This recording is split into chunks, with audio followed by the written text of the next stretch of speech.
you saw the professor throughout the first pitch. The Angels doing a top-class, top-notch job honoring the professor.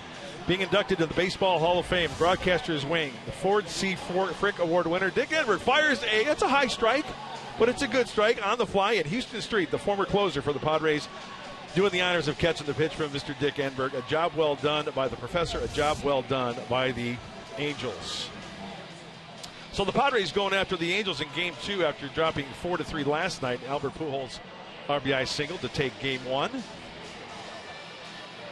Padres regrouping after last night's loss. And as we take a look at the lineup, leading off for Bud Black and the Padres lineup brought to you by Toyota. Yangervis Solarte will lead off playing first base. Will Venable batting second. Batting third, Justin Upton, and Buddy Black doing a little tinkering with his lineup. Matt Kemp will bat in the cleanup spot, so he and Upton are switching spots in the lineup. Catcher Derek Norris. Corey Spangenberg will play second base, batting sixth. Will Middlebrooks batting seventh at third. Jed Jerko will be the DH tonight, and batting ninth, playing shortstop, Alexi Amarista. And the umpires for tonight's game behind home plate, Ted Barrett. First base, Chris Conroy. At second base, Angel Hernandez. And at third base, Scott Berry. And as the Angels take the field, an Angel comes into our broadcast booth. Oh, my. How about that? There he is. There's the Angel. His cowboy boots. How beautiful a gift is that? Oh, man. A job well done, Professor. Nicely done. I am so touched. They did a great job, and you did a great job as well. Oh, man. Ooh. That was great. My dad would say, my Finnish father would say, okay, enough of the monkey business. Let's play some ball. So here we go. How about our scouting report, Mark Grant? I know you studied all night. It's brought to you by your Verizon Wireless people. Right-hander Matt Schumacher, 2-4-seam fastball. He throws a split. That's his third pitch. The slider and the curveball. He's not overpowering, a fly ball pitcher, and he can give up the home run too. So hopefully the Padres can get some pitches up in the zone and send him out of the ball yard. In fact, he leads the American League in home run pitches, 13 of them this year. First time facing the San Diego Padres. He's from Trenton, Michigan. Went to Eastern Michigan University. And the defense behind him on this Tuesday evening at the Big A. Joyce, Trout, and Calhoun in the outfield. Freeze at third, Ibar at shortstop. Giavatella, the second baseman, had a key hit in the ninth inning last night. Pujols at first. Shoemaker's receiver is Chris Iannetta. 4 errors as a second baseman this season, most in the American League. They will all get hit with that E4.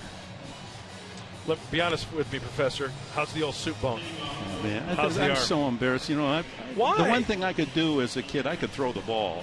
And with this torn labrum, I thought you did fine. You know what Houston Street said? What did he say? I think you threw me a cutter. that was a nice touch also. Wasn't that a nice touch? Yes. Yeah. It's worth another look. Uh-oh. Here we go. Winding him up. I was thinking about throwing it underhand. Oh, you did great. Outstanding. But, yeah, a little high, but it was over the plate. That's all right. Yeah, that was nice of Houston Street to beautiful moment. Volunteer.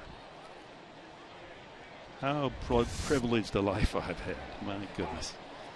We're lucky to have you. Thanks. First pitch of the game to Jan Solarte. And we are underway in Anaheim. Solarte at 283, 300 as a left-handed batter. Fastball at 90. A beautiful evening, 67 degrees here in Orange County. Are those boots going to fit you? Oh, those boots. Did they size you up? They're going to be in the den. A high fly ball to center, and Mike Trout out there waiting for it. Got a chance to meet him down in the clubhouse before the ceremonies. He is a big kid. Yes, he is. If you were in an NFL locker room, you'd say that body belongs in here. Will Venable. Since the injury to Yonder Alonso, Venable has filled in more than nicely. He's raised his average up to 293, hitting 400 the last 14 games. 293, the best batting average of any Padre at this point on the active roster. And Alonso took batting practice again tonight. Looked very good. He's going to go on a rehab assignment to Lake Elsinore for a couple of games. And then to El Paso. Breaking ball strike. Well, Shoemaker does not throw that hard. He's going to touch 90-91. Where he's been hurt is with his fastball up in the zone. There's Jared Weaver, the winner of the starter of last night's game. He thought he should have been the winner. He left the game with a score 3-1 and a couple men on, and relief pitching let down Weaver and the Angels as the Padres scored 2 to tie. And the win went instead to Joe Smith.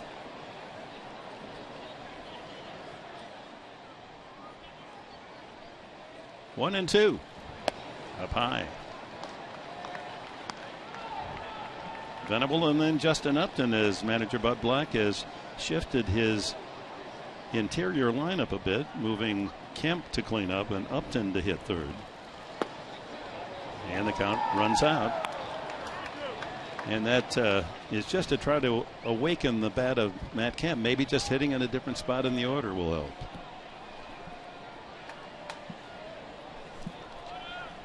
Three and two. And fouled out of play.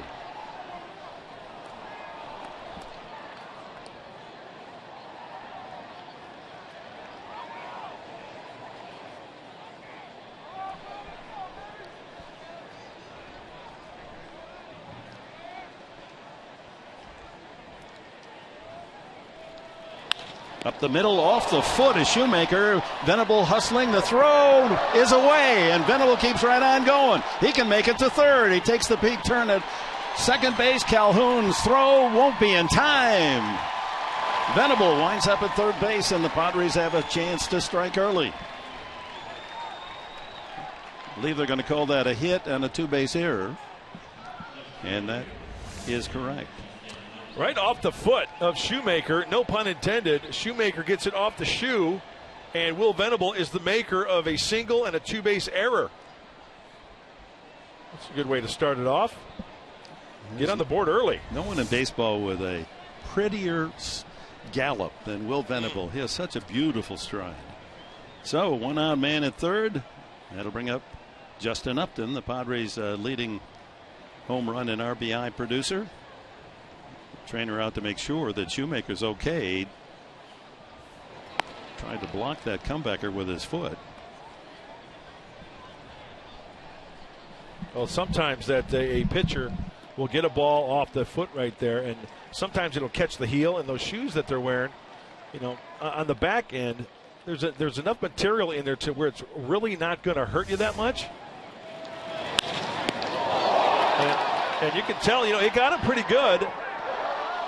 But I think he got it more down in the shoe area towards the bottom of the shoe than up near the ankle. So he takes a couple practice throws and he's good to go. Just took a little moment. Jackie Autry, the wife of Gene Autry, who was responsible for that wonderful gift of the cowboy boots, stopped by to say hello and seemed appropriate to thank her. That was personally. nice. Yeah. And she said a nice thing. The cowboy loved you. Yeah. That's all you need. So a ball, no strikes to Upton. Venable at third, one out. Infield back at up the middle, but in at the corners. Anything hit to Pujols, he'll try to come to the plate, and the same for Freese at third base. Well, it's been a beautiful night. What a privileged career. They did a nice job, and it's well deserved, my friend. Thank you. You did outstanding. Were you pulling for me on that? Well, there were some bets going around there. I bet you were going to underhand it.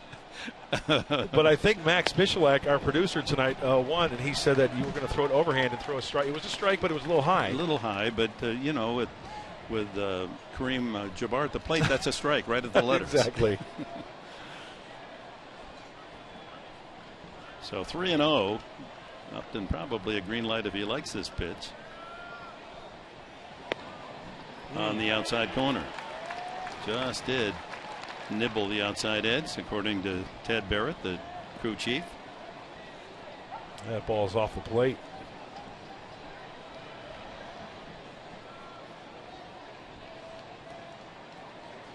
Padres, when they score first, are 15-6 this year.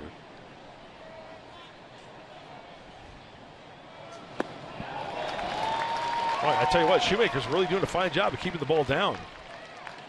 All those out pitches. Of the strike zone as well.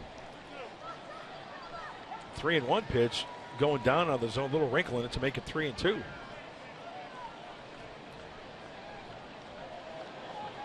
We'll change up here.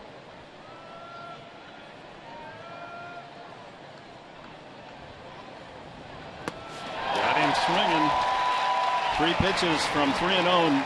None of the 3 was a strike, but he gets up there. And it's a fine pitch. Runner at third.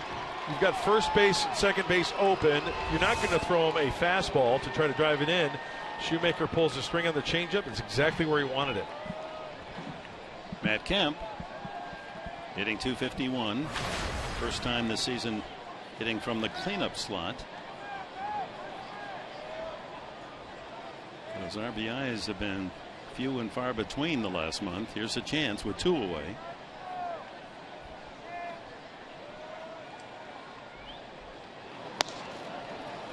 Ball 1. The keys to the game are brought to you by your San Diego Honda dealers. Get Shoemaker into the stretch early. His ERA, when runners on first and second, runner at second and third. I mean, they're like 5-6 into the 20s with runners in scoring position and hit homers, as Dick mentioned earlier. High fly ball, center field. Trout eases in under it, and the Padre opportunity goes awry. Angels come up. Eric Ibar will lead it off.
As we welcome you back to, they still call it the Big A. And Mrs. Autry on the top deck there, Jackie Autry, who has done a fabulous job of remembering Gene, the great cowboy, with the Western Heritage Museum in Griffith Park here in Los Angeles. It's one of the top museums in the world. And you're up here and making plans to enjoy a weekend, visit that Western Museum. I mean, all the artifacts, all the memorabilia involved in Western movies through the years, and Western art. It's just a fabulous place, and Mrs. Autry has devoted just her entire life to it. And I can guarantee if you have even a taste of interest, you're going to love going there. Odrisamer Despaigne. First pitch is grounded to the backhand glove, and a 3-1 put-out. Close play. Ibar can run as Solarte makes the flip to Despaigne. Let's check the Angels lineup, brought to you by Hyundai. With Ibar making out, it's Mike Trout hitting second in front of Albert Pujols, then Cole Calhoun. David Freese is the number 5 hitter, leads in RBIs with 27. Then Matt Joyce had a couple of big hits last night. Chris Iannetta returns as the starting catcher. Mark Krause, the DH, and Johnny Giavotella at second base. some anemic batting averages at the bottom end of the order, but they hit last night. Take another look at that scouting report. Yeah, for Odrisamer, I think he's got to trust the fastball. He get 93, 94 with some serious movement, but execute the fastball location. And he has shown in the past that he can do that, making his 6th start of the year. Mike Trout had a double last night, fooled on that pitch, 0-2. There's a 92-mile-an-hour fastball, perfectly located away, out of the hot zone of the superstar Mike Trout. One of the leading vote getters in the early balloting for the All-Star game. He's already collected almost 1,300,000 votes. Fastball high, 1-2.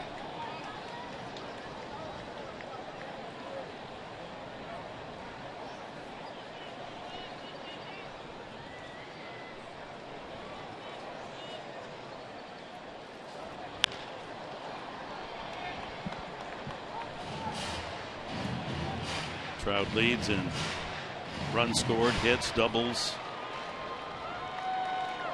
extra base hits, stolen bases. Just a tick under 300 his average.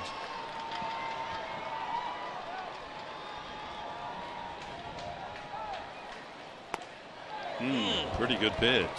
93 on the fastball, trying to nibble at that outside corner. I thought that was a pretty good pitch. I think OD may have got squeezed a little bit. Just a little wide. Yeah. And he's wide again, 3-2. Pitching Trout carefully with Pujols next.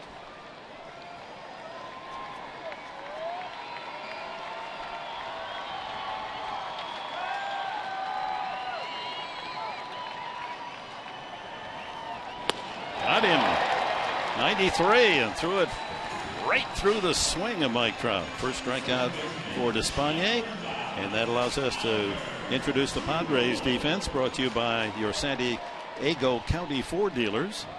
Outfield Upton, Venable, and Kemp left to right. Infield around the horn, Middlebrook, Samarista, Spangenberg, Solarte, with Norris behind the plate. Hey, Yangervis Solarte, 19th start. He is not a first baseman. I repeat, not a first baseman. Probably not a good chance he's going to win a Gold Glove this year, but he is giving it the old college try. Not the smoothest with the footwork over there, but you know what? He's diving after balls. He might not catch them all the time, but he's giving it an A effort. Well, that's for certain. Shift on, 3 Padres on the left side. 2-0. Well, here's the winning base hit last night. Saw it off, but able to muscle the ball into the 5.5 hole and then stare down the Padre dugout after flipping the bat handle toward the dugout. Not exactly the gentlemanly thing to do, but the Angels come up with a walk-away winner, and Pujols performing that task for the 18th time in his great career. 2-1.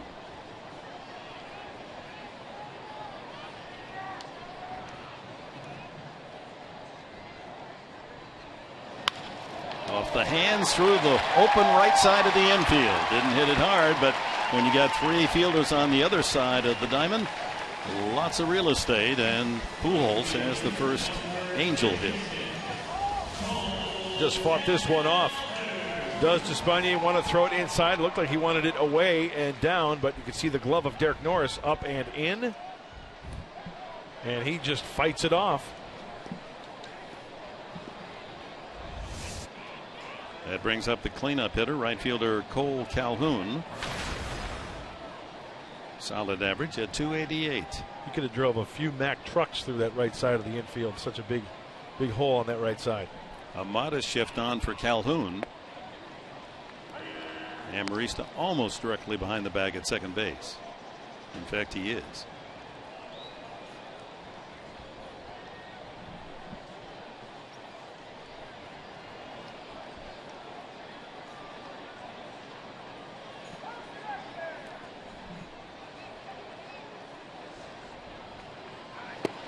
Inside, cut fastball at 91.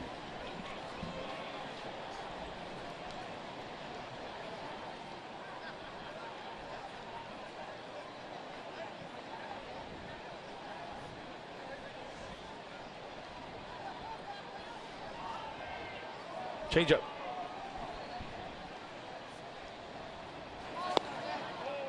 And floats away. 2-1.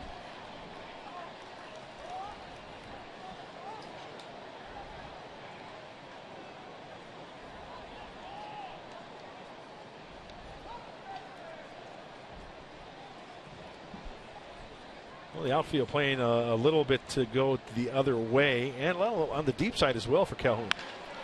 Shot through the middle of the diamond and out into right center field. That'll move Pujols over to third on a solid rock single, and a ball coming in gets away briefly from Amarista.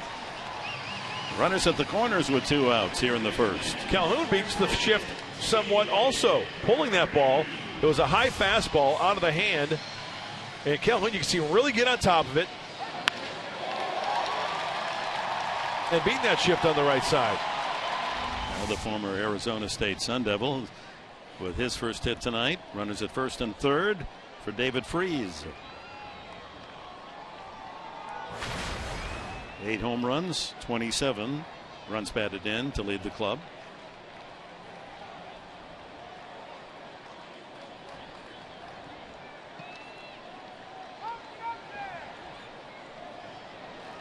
Here's the big slow curve at 70. You know, even though he misses with a ball on that pitch, it kind of gives the hitter a different look as far as velocity. Now, maybe that 91 mile an hour fastball looks like it's 98. It just has to be located well. He has to execute the location of that fastball. Here comes a fastball away. 2-0.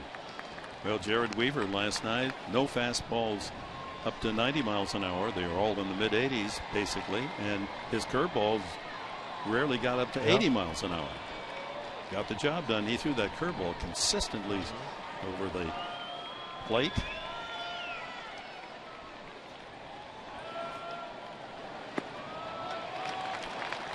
And Despaigne working his way into trouble here in the bottom of the first after getting Ibar and Trout.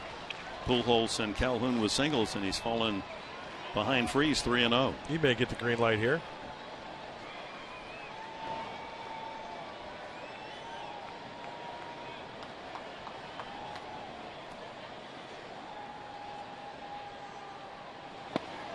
As a strike.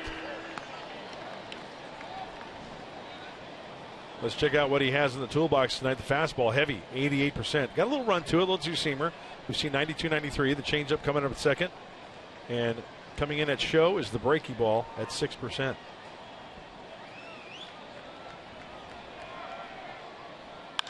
Line drive caught by Solarte. How did he get up after that one? A rocket headed toward the right field corner and timed brilliantly by Solarte. The sound of bat and sound of glove were one. Boom. And out is David Freese. And the Angels come up empty.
is back in San Diego. He met with a hand specialist today to get some more scans on that left wrist. They compared those to the ones they took 2 weeks ago. The good news is there is some improvement. Some of the fluid has gone down in the wrist. The bad news is when they were working on it, there is still some soreness. So right now, he's still not able to take any swings, and there's not a timeline on it. Bud Black saying the wrist will tell him when he's ready to go, Dick. Yeah, we all hoped that the news would be better, but as we saw last year with Yonder Alonso, those wrist injuries are really tricky, and the tendonitis is tough to heal. High fly ball off a curveball that hung, and coming in from left field is Joyce to watch shortstop Ibar make the catch. So Derek Norris is gone. Brings up Corey Spangenberg. You look at these cowboy boots from Mr. Autry, and Flying A was his ranch. Very cool. Here, and they've got the steer. Beautiful. And he wore them too. Yeah. They're worn. Those were the Mr. I can almost hear him Autry's. speaking, you know. I got the chance to meet him in spring training in Palm Springs one year as a Padre because we finished up spring training there. And I know he's very near and dear to your heart. Yes. For what he did for you. And you always speak very highly of the Cowboy. For his second father. He was so incredibly nice to me. And even when I wasn't very good, he understood it and would comfort me and encourage me. Yeah, he had that wonderful draw. That Dick Enberg, I tell you, I always like to bring a transistor radio with me to the ballpark. Then I get to see two games, the one I'm watching and the one Enberg's calling. And of course, Mr. Autry's number 26 in reference to the 26th player of the Angels. There it is. Yeah, the players themselves decided upon that. Spangenberg caught looking. That's the second strikeout for Matt Shoemaker. So a 2-away, it'll be Will Middlebrooks. I mean, those boots are pieces of art. And I know exactly in the den where they are going to go.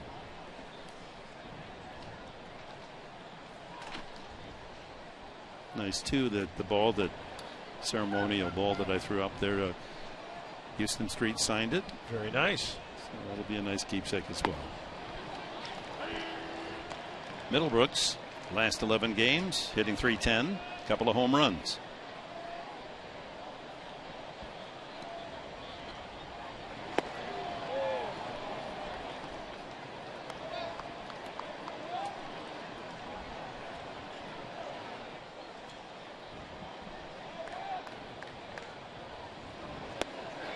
Out in front of the off speed. You know, Dick, speaking of Mr. Autry, is he more famous for his films, his ownership of the Angels, or singing Rudolph the Red-Nosed Reindeer? Yeah, and you know, that was he didn't want to record that song. Really?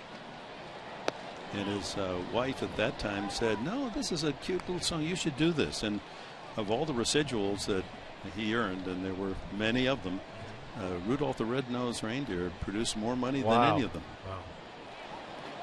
Bounces in. A good take right there from Will Middlebrooks.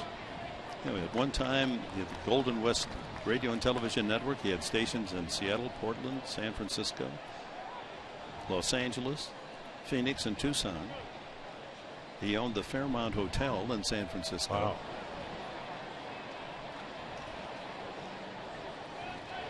Swing and a miss. Couple of strikeouts for Shoemaker as the Padres go in order in the second inning. No score at the Big A.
Baseball brought to you by Petco. What we feed them matters. By Sony, the leader of 4K Ultra HD. And by Mercury Insurance. Log on to mercuryinsurance.com. See how much you could save. The 2002 museum celebrating the one and only World Baseball Championship World Series title of the Angels. As we go to work in the bottom of the second, Mike Joyce, Chris Iannetta, and Mark Krause to bat for the Angels. Joyce hitting just 176, but had a couple of key blows last night. A double and scored one run and knocked in another. Two balls pulled to the right side. And he gets hit in the ankle. It's a breaking ball.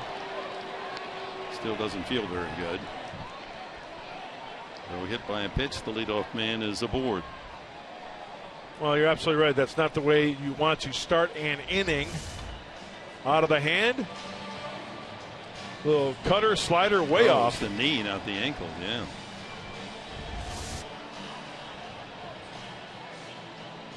That's what I was afraid I was going to do to Houston Street tonight.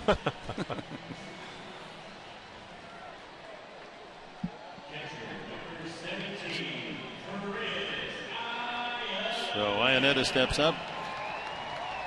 Joyce was hitting 176, Iannetta 169, the man to follow Krause 156. That explains in part why the Angels have been frustrated by their lack of offense, although they're one game above 500 now and 5.5 back of Houston in the American League West.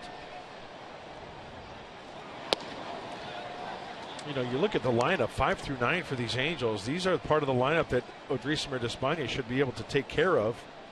He's got the good enough fastball. As Mike Scioscia looks on his 16th season as the skipper.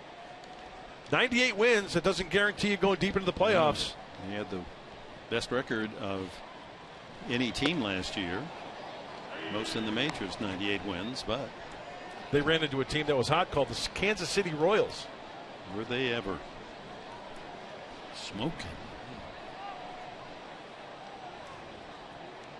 A ball and a strike.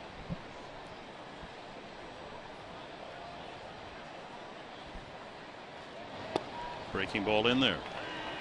Scioscia is the longest tenured manager in the big leagues now with 16 years with the Angels. But not a bad player with the Dodgers. Had a good career. Hit .259 as a Dodger receiver.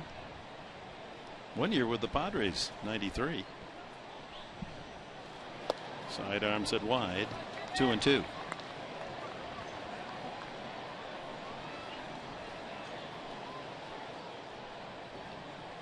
Infield equidistant from the bag at second. Amarista and Spangenberg looking for a ground ball here.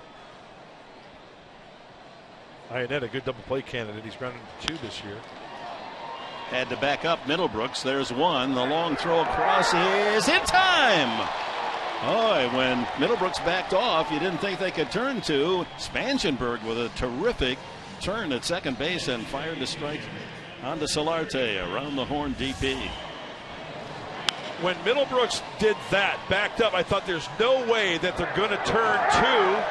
And as you mentioned, Dick, even with the hard slide, Spangenberg giving up the onion over to Solarte to complete it. Tell you what, Iannetta, wow. The heavy legs going down that first baseline, enabling the Padres to turn 2. That's what many years behind the plate will do to a man. Here's Mark Krause. Limited duty. He's the DH tonight. 156 his average. 1 home run. There's that rainbow curve at 68.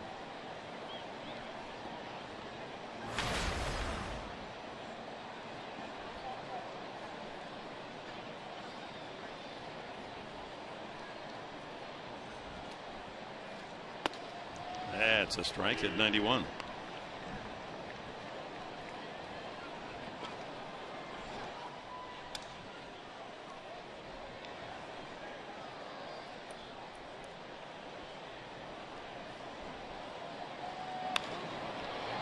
Loops out of play, and that'll be a souvenir.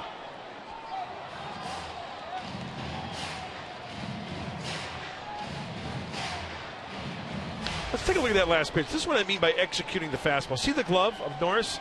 And then it's the fastball. He hits the glove. But look at the swing of Krause. He could not get his hands extended. He got in his kitchen. He got jammed. Sure, he fouled it off. But that's the perfect example of hitting your spot with the fastball and being effective with it. Back with a slider. It's 2-2.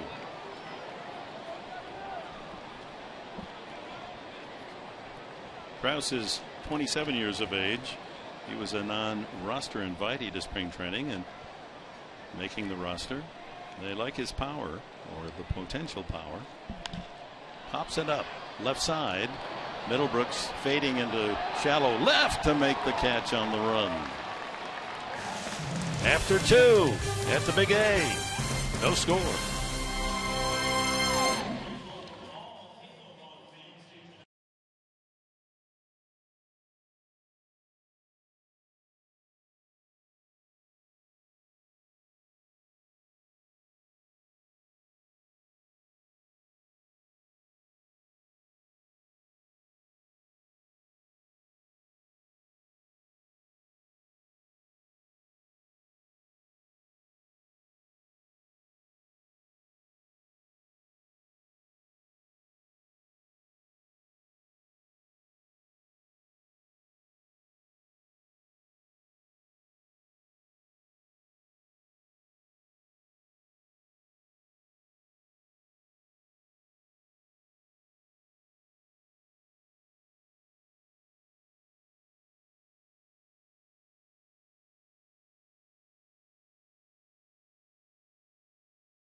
.2000, bottom of the 10th inning. Corey DeHaan pinch hitting for Donnie Wall, doubles and then scores on Eric Owens' fielder's choice. And Al Levine's error in a walk-off as the Padres beat the Angels 6-5.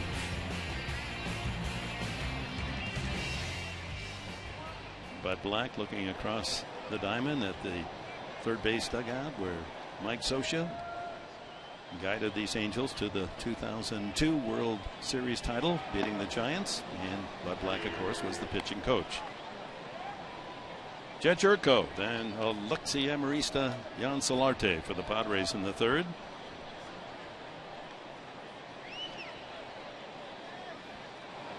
Ground ball on one hop to the shortstop Ibar, and there's one away.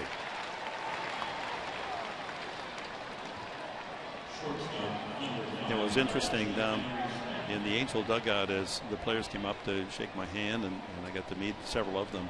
Almost everyone said, "What a ballpark down there!" You know, the raves about Petco Park. Yeah. I mean, it's around the entire Major League Baseball, but those that have had a chance to go to Petco Park and play there, nothing but high praise. Oh, there's the man, Don Baylor. Groove. Love that guy. I do too. If you were choosing up sides in the heyday, you'd want him on your side. No question about it. You know, there was a terrible accident with Baylor, who had battled cancer in his life. In a ceremony much like the one tonight, he was the catcher, and taking the position in the crouch, he broke his leg. Yeah. Because of the weakened bone from the cancer, and sidelined him 4 or 5 months. And he's a very proud man. Bothered him more than the pain was the fact that he couldn't help his team. Amarista, 194 average. Had a single in 2 trips last night.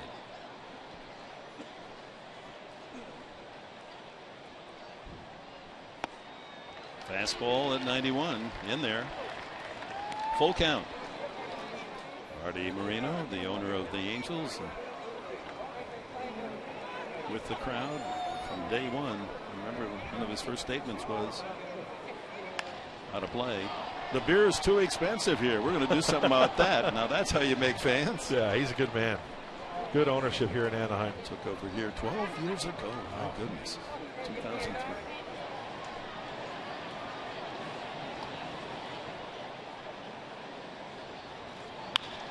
High fly ball, shallow right center. That's a long run for Calhoun and Trout. Trout makes it there first. 2 away. Hey, next month already. It's coming up quickly. The FIFA Women's World Cup begins as Alex Morton leads the U.S. women's national team against the best teams in the world in search of their 3rd World Cup title. And the only place you can see the 2015 FIFA Women's World Cup is right here on Fox at Fox Sports 1, and it's beginning June 6th. Good luck. Mark that on the calendar. That's exciting stuff. I truly enjoy watching women's soccer at that high level of play. Solarte fly to center his first time. Ground ball sharply, but Pujols, always a solid fielder, takes care of that unassisted. The Padres go in order for the 2nd consecutive inning.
He's up behind me.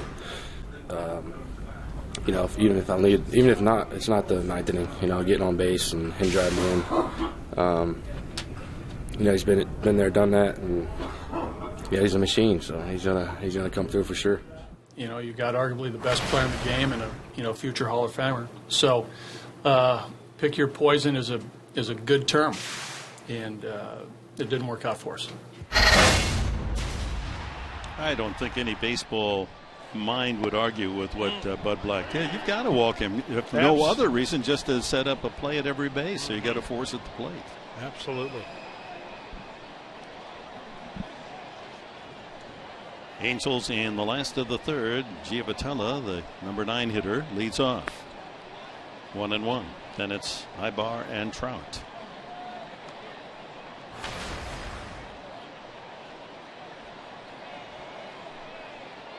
He has 8 go-ahead RBIs to lead the team. This second baseman. Slow breaking ball outside, or a changeup, but way off the plate.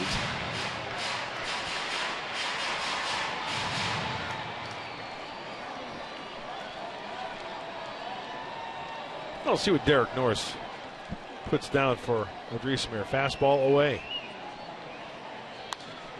Popped out and out of play.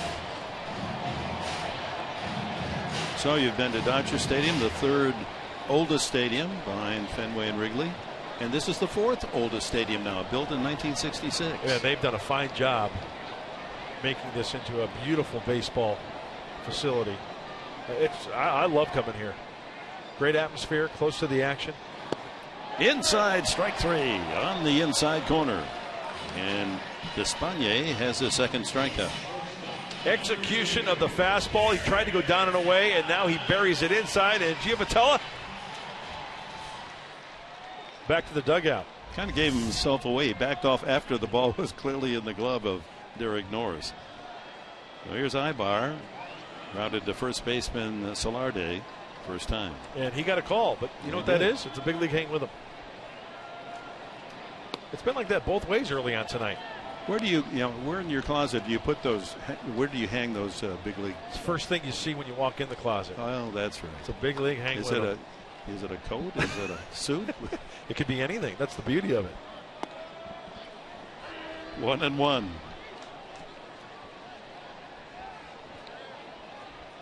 Ibar all the way back in the box. I mean, that chalk line is already worn out on both sides. The hitters trying to get as far back in the box as they can to see the ball as long as they can. There's that slow breaking ball at 69 and cued foul by Ibar.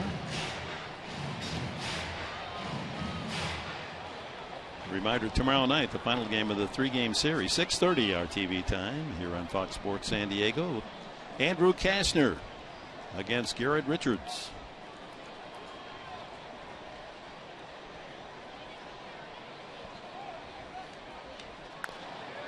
Another foul. That one skips over the dugout of the Padres into the crowd.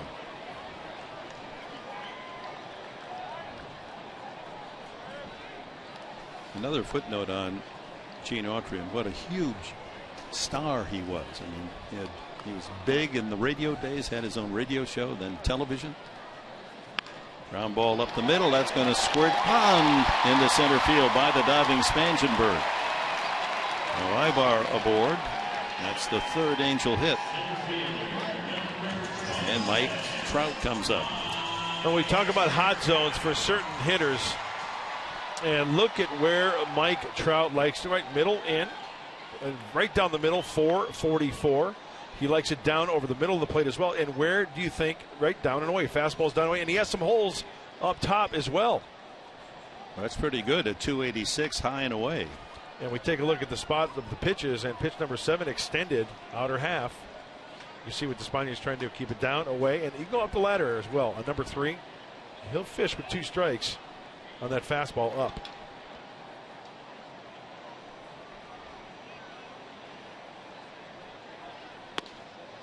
Outside corner at 93.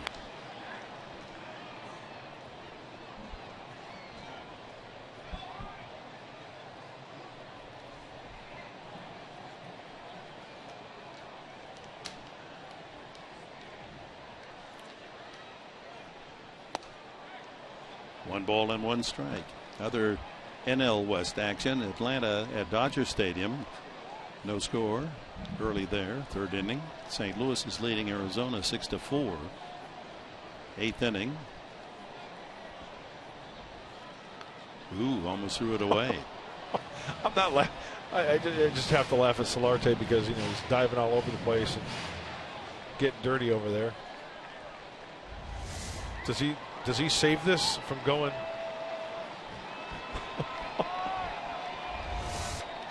Did he really have to dive and fall on that one?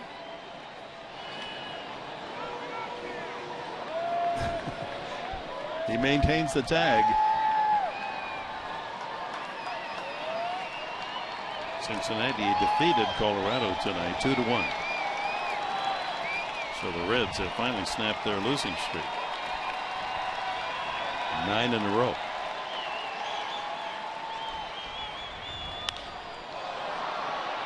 Slicing into the right field corner foul and back into the crowd about 6-7 rows. Just 23 years of age, Mike Trout, already posting sensational numbers. The American League MVP a season ago. at 22, and Bryce Harper at 22, trying to do the same for the Washington Nationals this year. I mean, right now is in contention for Player of the Year.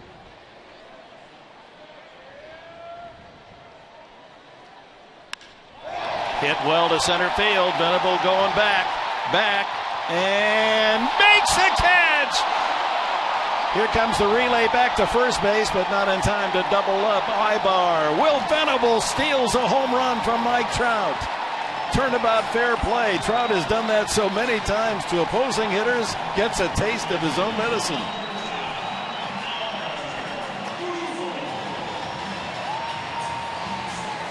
We saw Will Venable come in on a ball last night, take away a sinking liner. Now it's on. The crack of the bat, going back, sprint, flash look, track, leaping perfectly, and his left arm, or his right arm rather, watch his right arm, hitting the top of the wall as he catches it. There, snatch it back, Will Venable. That is a huge play. Yeah, there has been no alibi if that with the collision of the wall that would have knocked it out of his glove. That was beautiful. One of the better plays of the year for the Padres, and now Despagne off the glove of Norris on to second base goes Ibar. So that positions Ibar in scoring position, and Norris going out there as if to say, I don't think that was a pitch I called. Yeah, it's just amazing on a fastball missing that much. I mean, he missed big time on that, enabling Ibar to go to second base. I think they're going to charge. Now they're going to call it a wild pitch.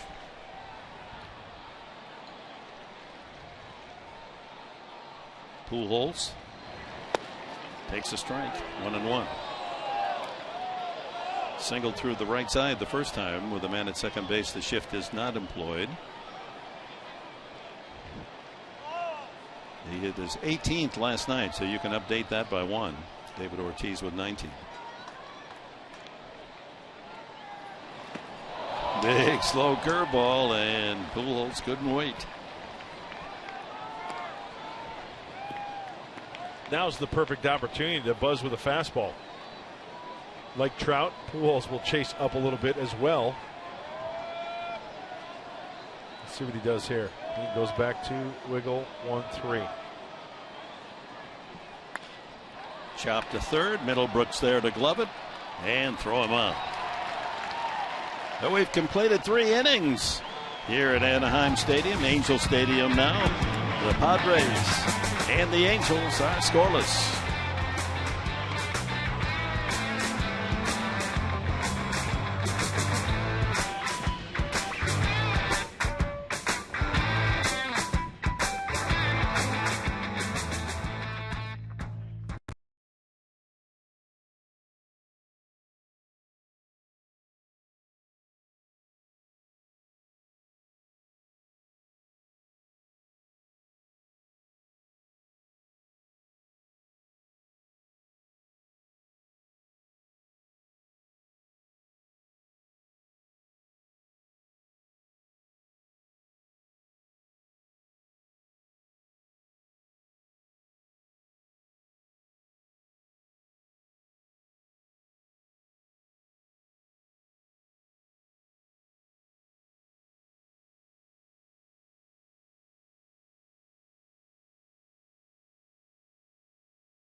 Old saying, you make a great defensive play, you lead off the next inning. I mean, it's the chances are 1 in 9, but it just seems like it happens more often than that, doesn't it? And it's only appropriate for Will Venable now to hit a home run after taking one away from Mike Trout.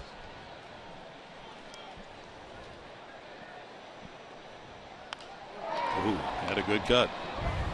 And here's our T-Mobile game changer. Major League leaders, highest batting average since May 8th, and there's Venable in the 400 club. Harper, Kipnis, Fielder, Prince Fielder's come alive for the Rangers.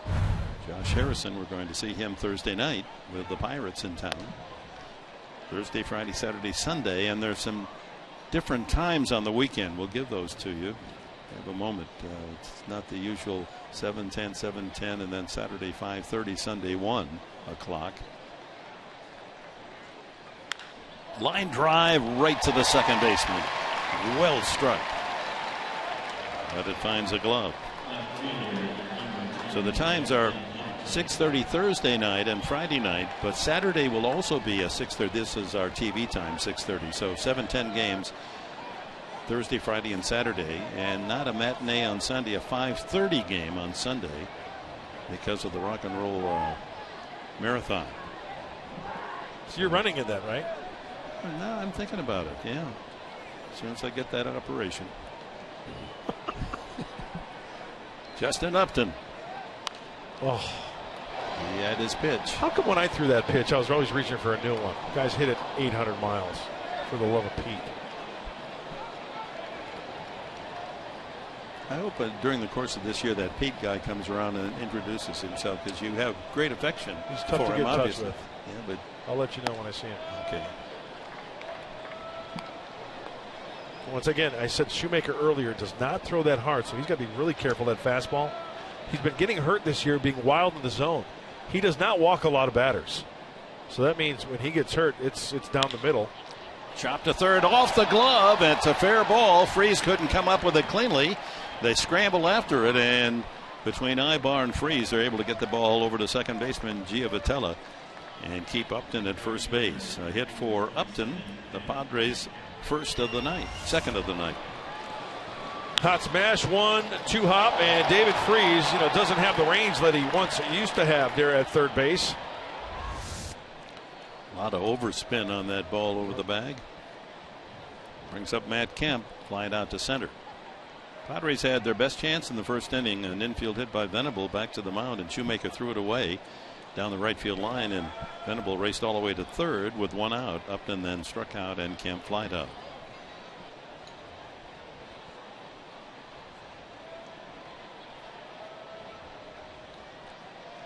Shoemaker, he stair steps his way down in the stretch. He doesn't come to a stop at the letters, then he brings it down a little more, little more, little more. And you've got to really study when he finally comes to a complete stop. Okay, little stop there, little there, and then slides down. Yep. A base hit to left field. Kemp drives that one through the hole. Upton stops at second. Padres back-to-back base hits and a chance to get on the board first here in the fourth inning. Hit that one solidly. So 3 straight well-hit balls. Remember, Venable started the inning by scorching one right to the second baseman. And Upton with a single off the glove of Freese, well hit, and Kemp driving that ball through the hole on the left side.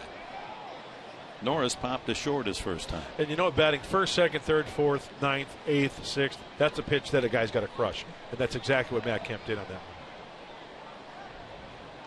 But getting on base here, 2 base runners. You like to see this. Derek Norris, we know he's got some gap power. A lot of doubles. Leads the team with 16. Most by any major league catcher.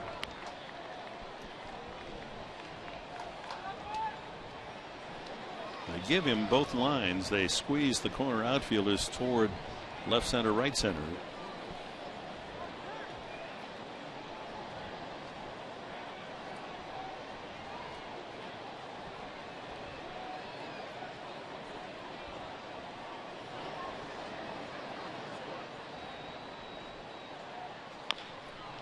Foul pass. Glenn Hoffman, the coach at third.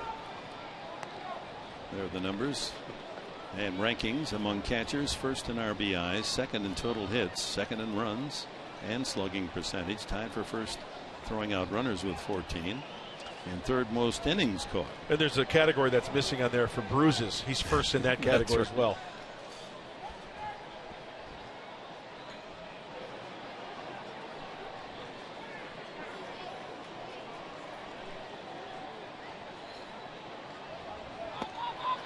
Pickoff try, and boy, did that hit Kemp? I guess not. Off the glove of Pujols. Wasn't there a wrestler, Dick the Bruiser? Yes, there was. Well, we got Derek the Bruiser. Yeah. Huh?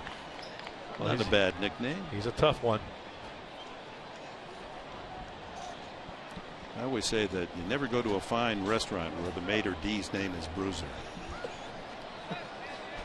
That's what I say. Check, please. 2-1 the count.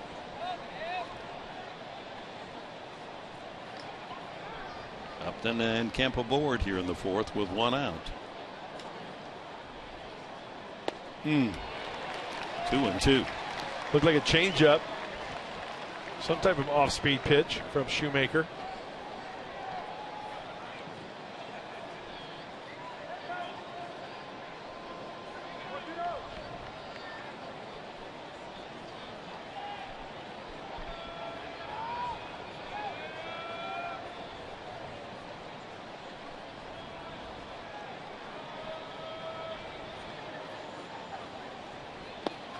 And the count full. Big pitch coming up here. And Shoemaker had a terrific season a year ago as a rookie. He was 16-4. He was second for the American League Rookie of the Year behind Jose Abreu, the White Sox slugger. This year, 3-4, ERA over 6, 13 home runs in 44 innings.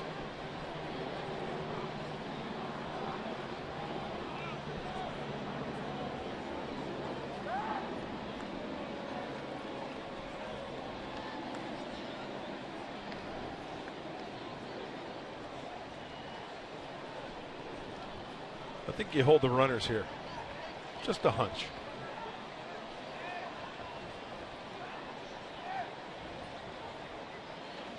Kemp has a huge lead. Yes, he first. does.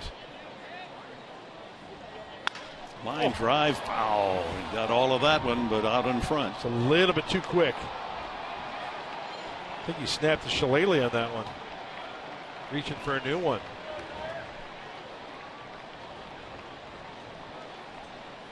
This is the fourth full count for Matt Shoemaker. That'll drive up the pitching count to 55.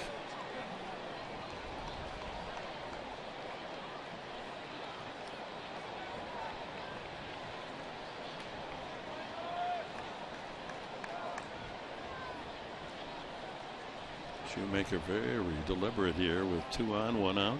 So Norris backs out. Corey Spangenberg on deck.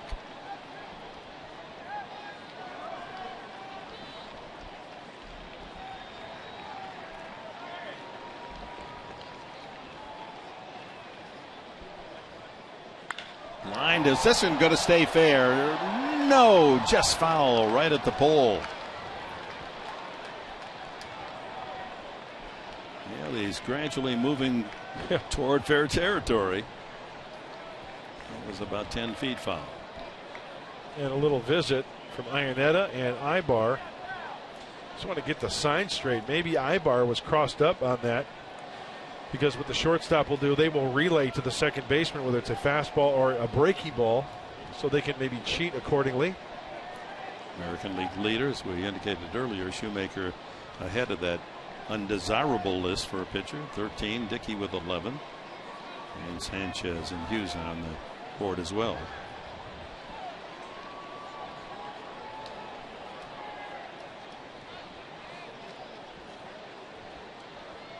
Three and two again. High, ball 4, and the bases are loaded. A good at bat for Norris. He battled away, had a couple of good swings. Couldn't keep it in fair territory, but gets the job done. Pushes Upton to third, Kemp to second, and brings up Corey Spangenberg. I like that. I like that take. I like that plate appearance by Derek Norris, passing it on to Corey Spangenberg. Not getting too froggy there on a pitch off the plate. Spangenberg caught looking on an inside fastball his first time. Lots of Padre fans here. We heard their voices last night, and some of them chanting, "Let's go Padres." Now being drowned out by the Angel fans. Pulled foul. Jose Valentin there knocking it down.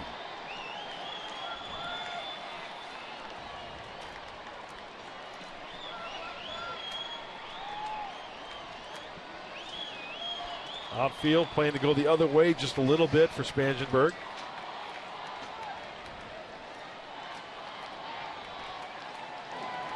Meeting of the minds there between Dave Roberts, the bench coach, and Buddy Black. Infield back looking for two.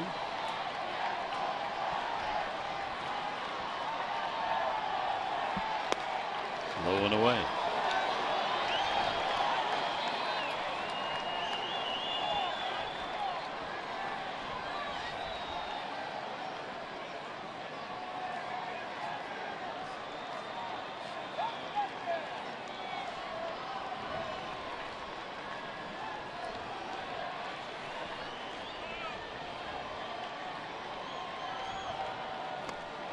Chases a changeup. 1-2.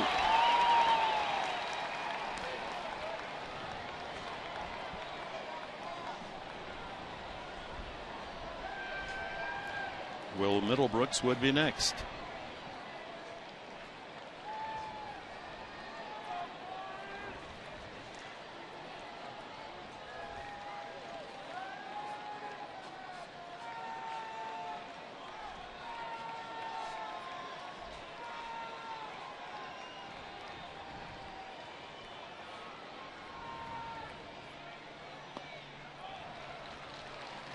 Could have been called strike three. Not a bad pitch.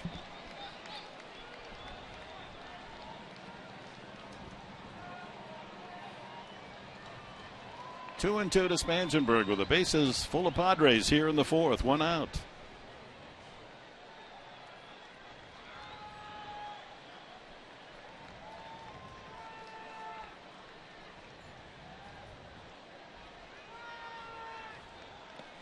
Ooh, that hit him? It's not. He sure reacted as if it hit him. Buddy Black coming out of the dugout. Buddy wants to know, hey, what's going on? Did my guy get hit? Let's see. It looked like it did. Maybe it was maybe it was one of those tweeners where it hit the knob and pinched his finger. Or scraped the knuckles on the bottom. Tough to tell.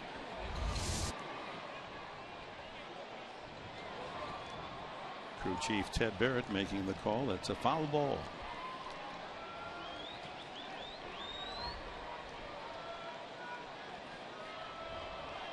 They're on the horn of the dugout. Dave Roberts off the phone. So if that did hit him, the Padres have a run. The base is still loaded. No challenge. Here we go. 2-2 again.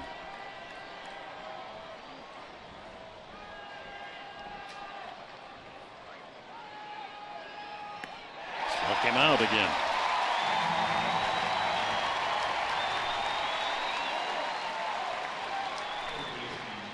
That's that split finger that. Yeah, good call, Dick. As we go back to pitch number one, probably one of the better pitches of the at-bat. That's 1-1 off the plate. Corey's got to be really short and quick. There's that split finger you picked up on, Dick. Nice call. Another one. That one could have been called a strike. And then he went right back down there, but out of the zone a little bit for the strikeout. So that one out would have gotten the run home perhaps, but Shoemaker coming up with the right stuff. So it's up to Will Middlebrooks. He struck out as well last time. And a strike off speed.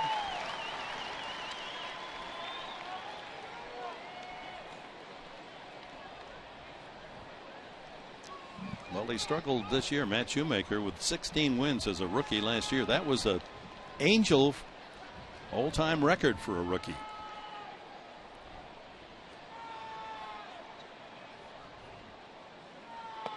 One and one. Previous mark was 14 wins by a rookie. Frank Tanana and Dean Chance and Marcelino Lopez. Wow. There's some names from Angel lore. Yeah. 16 for this man. Well, you saw a lot of Tanana back in the day, probably. Yeah. Tanana and Ryan and 2 days of crying. Got pretty gloomy after they were through the rotation. Line drive. Whoa, knocked down by Freese. That'll take him to the bag for the force out. And the Padres denied. Oh, he blistered that one, Middlebrooks, but knocked down by Freese. Padres denied again. They leave the bases loaded. No score, bottom of the fourth. It'll be Calhoun leading off for the Angels.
Children's Hospital back in San Diego. He is battling cystic fibrosis, and his hospital bills got so expensive that his insurance dropped him. So the Padres, some of the players and their families are trying to raise money for him so that he can afford his treatments. If you want to help him, go to www.gofundme.com/MarceloCF. You can see his whole story. Huge Padres fan, has gotten to meet a few of them. So if you're watching, Marcelo, keep fighting. We're rooting for you. Absolutely. Go get him, kid. And any contribution would be well appreciated, Absolutely. fans. Cole Calhoun single to right field. A sharp ground ball single his first time. And ahead on the count, 2-0 here to open the bottom of the fourth inning. No score.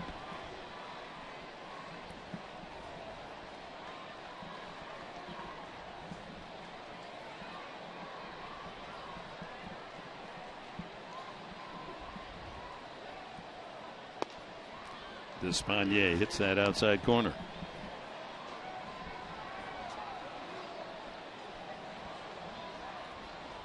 Shift on. Amarista 3 steps on the second base side. 3-1. Despaigne thought he had a strike.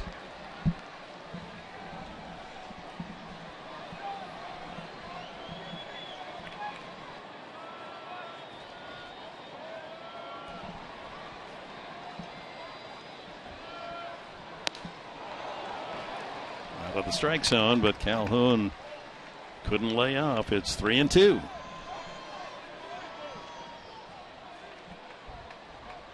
Well, he struck out Trout with a nice fastball in the first inning. He could throw a fastball by Calhoun if it's located in the right spot.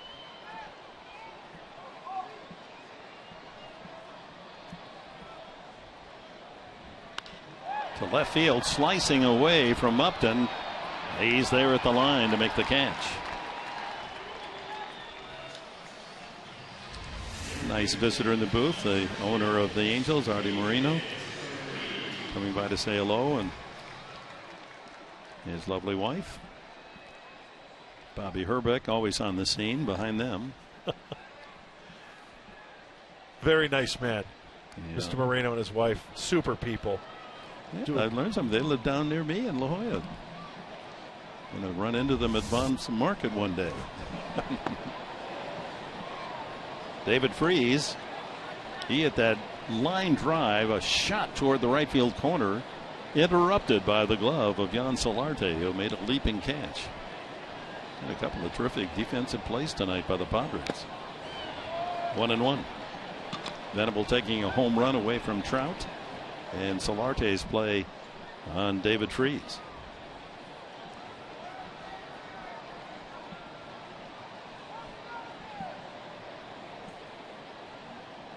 Slow curve, bends low and away. 2-1.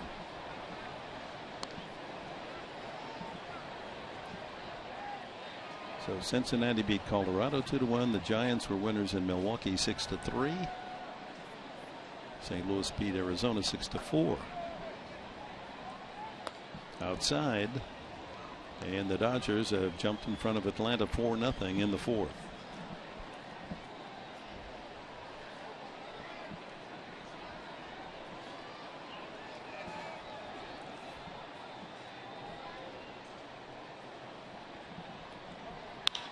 That ball is drilled left field. Upton going back and gets it at the top of the wall. Wouldn't have been over, but Upton timing his leap and snares it for the second out. Boy, they built the dimensions of this stadium just right for the Padres tonight, keeping it in the yard. No, just didn't have that sound. It was kind of off the end of the bat a little bit, but listen, kind of off the end of the bat a little bit. Little flash look. That wall out there's got a little bit of a give to it. Let's check it out from the left field bleachers. Well, Upton doing a good job. He was playing deep, so he didn't have that far to go. Venable, on the other hand, had to race a long distance to get to center field fence and steal a home run off the bat of Mike Trout. Mike Joyce hit by a pitch. That's the only free ticket from Despaigne. No walks. Matt Joyce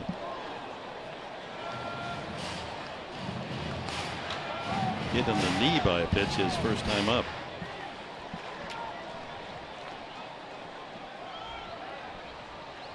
Spangenberg camped out in shallow right field.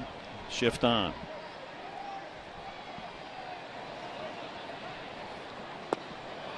Breaking ball and a beauty. Down goes Joyce. A 1-2-3 inning for Odrisamer Despaigne. After 4, no score.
Oh, wine, for sure. Beer or wine? Beer. Boxers or briefs?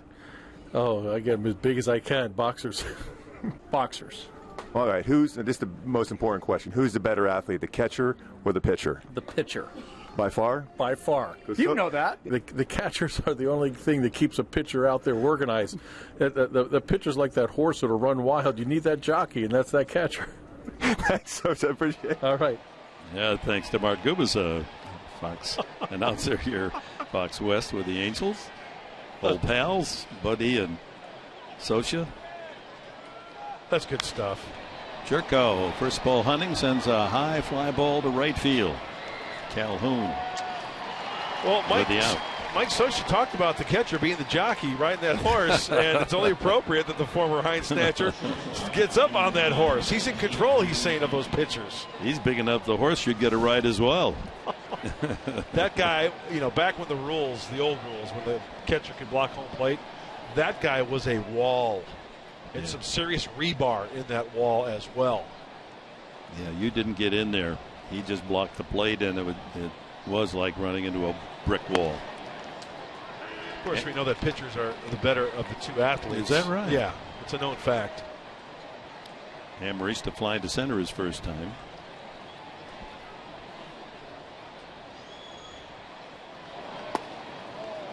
Pretty good breaking ball. Misses. 1-1. That breaking ball, it just goes to show you, we talk about umpires having different zones. Remember in L.A., the one umpire was calling the high strike? Right. I think it was Onora. Drilled to right center, but it's slicing back to Trout, and with his speed, able to run it down. Right on the sweet spot for Amarista, but to the glove of Trout in center. 2 away. Now, seriously, when we talk about great athletes, looking at one right there, number 27, Mike Trout. He gets a great jump, great first step, covers a lot of ground, good glove, good arm. His dad, a high school football coach in New Jersey, and played some minor league baseball. Millville, New Jersey. Dad spent some time in the Twins farm system. Jeff Trout. Ground ball up the middle. Right at Giovatello. That's a very quick 1-2-3 inning for Matt Shoemaker. We're at the halfway mark of this one. No score.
I'll give you. That'll be on, what is that, YouTube, iTube, one of those tubes? People get a little chuckle or two. I could hear you laughing all the way up down on the field. I heard you. I was cheering you on. You sounded like Drysdale in the old days, cackling away up there. I had the ice bag ready to go. I'm going to need it. I called Dr. Andrews. Just give me a cortisone shot. Fly ball sliced down the right field line. A long run, but it'll be out of play. First row. Iannetta, then Krause and Giavotella, the bottom three in the order in the bottom of the fifth, as we check the National University standings in the NL Central with Cardinals. Aren't they always on top? The Redbirds perched on top. Then the Cubs, though, 4.5. Pittsburgh comes to town Thursday, Friday, Saturday, Sunday. They're 6.5 back. Cincinnati finally breaking their 9-game losing streak. And then Milwaukee. And of course, we just talked about that in the game break with the guys back home in San Diego. The Cubs walking it off against the Nationals 3-2. Well, Chris Bryant, he's swinging the hot bat. And that kid Russell, 21 years of age, he's giving the Cubs some good production at the bottom of the batting order. Line to right. Kemp has to go back. One away. Iannetta hit it hard.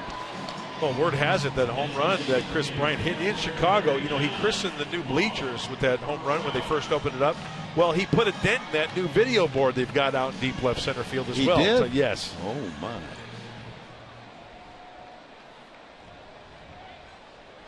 Mark Krause, the DH, popped to third baseman Middlebrooks in shallow left. First time.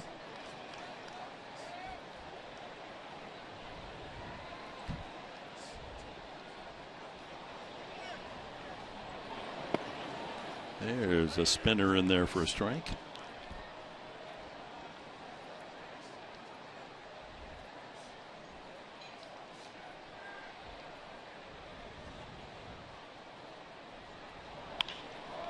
Fly ball routine. Kemp strolls in and makes the catch. 2 away. Well, let's check on the DraftKings players to watch. As reported in our pregame show, Justin Upton, he has a base hit. Miguel Cabrera, that'd be a good choice, but at Oakland he's 0 for 2. Clayton Kershaw, 4 strikeouts. Those are points. Andre Ethier, he's really been on a tear, hasn't he? Yeah. 2 RBIs and a double. If you want to play along, go to DraftKings.com and enter the promo code Friars. Giavotella, the second baseman, hitting ninth, takes a breaking ball just out of the zone. You know, Driesmer's doing a nice job tonight of spotting the fastball. The last 2 fly balls to right, Iannetta and Krause, I feel like got in on him or off the end of the bat. Doing a fine job with that heater tonight. The Angels have had trouble mustering offense. They're next to last in the American League, hitting .234 as a team. They're last in on base percentage, and they're next to last in extra base hits. So their pitching has kept them above the 500 level. Now this slow curve fouled in and out of the glove of Derek Norris. It's 1-2. Now the Padres, now this is what is frustrating as a fan and for the players themselves. On this road trip, the Padres have outscored the opposition 15-11. Because that one blowout. And they're 1-3. Yeah. They lose 2-0, they lose 2-1, they lose 4-3, but then they win 11-3. Right. Okay, take those runs and spot them throughout the week. One hopper makes it 2-2. So when you look at the Padre run total, they've had all those blowout wins, and that sends bias. It looks like the Padres, have, and they do have a higher run per game average, but they're getting big runs in a few games and not enough spread out throughout the course of a season. So if you find a happy medium, that's when you're going to be golden, scoring 4 to 6 runs a game, possibly. I know that's not going to happen, but that's go along the lines that you're thinking right there. Well, their average is 4.5. Right. Last year it was 2 under that. It was 2.5. 2-2. Okay, change up. I think you're right. 76. Good call. So a full count. Struck out the first time, took a third strike, Giavotella.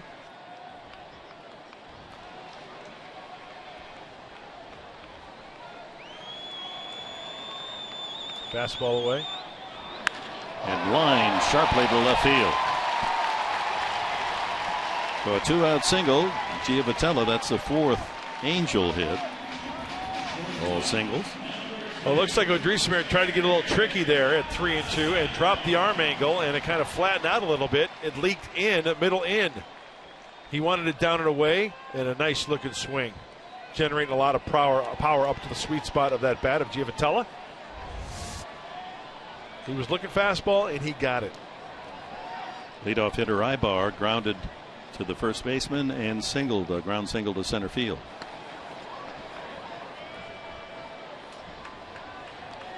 This is where you want to hold that runner close, not allow him to pill for second base, get himself in scoring position.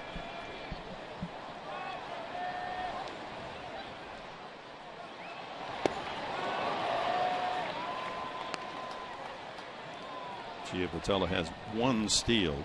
Other than Mike Trout, it's not much of a running team, although they did take some advantages to the high leg kick of Tyson Ross last night with 3 steals.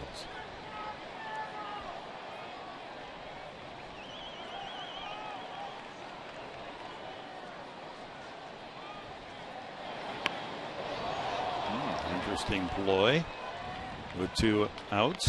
Now 2 strikes on Ibar. Time now for the Tools of Trade, brought to you by Ram Trucks. The speed of Ibar at third base. Look at how big of a lead, and look at how far off Middlebrooks is, right? So take that lead. How far? 39.5 feet. So what does that enable you to do? Well, when there's a pitch in the dirt, daylight, got to go. And then the race is on. Even if he would have given up the rock to Tyson Ross, no way. Ibar signaling safe himself, sliding to the foul side of home plate for the run. That was the 3rd run for the Angels last night as they took a 3-0 lead. The Padres tied it with 3 before Pujols' walk-off single in the bottom of the 9th. And we mention it all the time. What is something you can bring to the ballpark each and every night is your speed. You might be slumping with the bat. The leather might be giving you a little bit of a rash out there on the field. But hey, the legs never let you down. Swing and a miss. Strike 3. And Despaigne pitching a fine game. 4-hit shutout through 5 innings.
Angels color analyst interviewing Buddy Black. Well, those two go way back to when they played for the Royals together, and he gave us a little insight of what Buddy was like back in the 80s.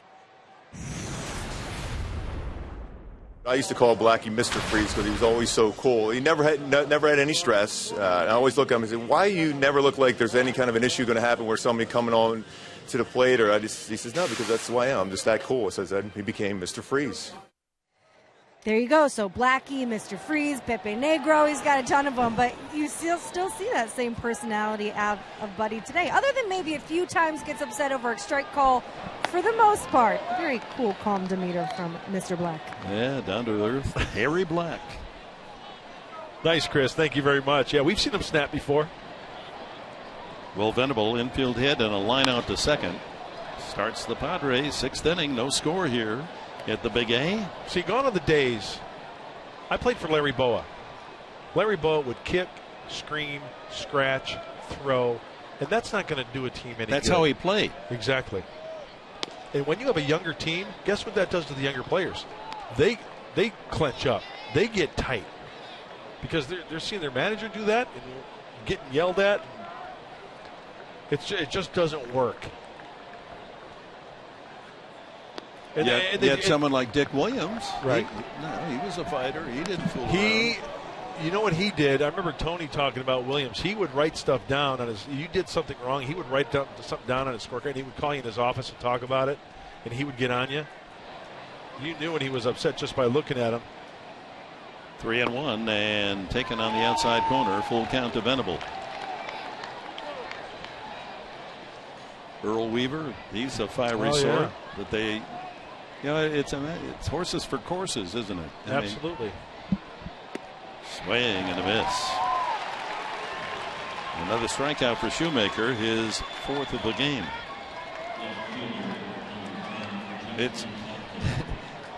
It's every sport.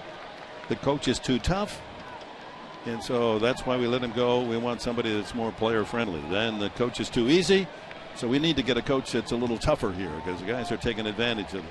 So, you have to be who you are, and that's exactly what Bud Black represents. And he'll call you into the office. Upton with a fly ball to center. Trout with the second out.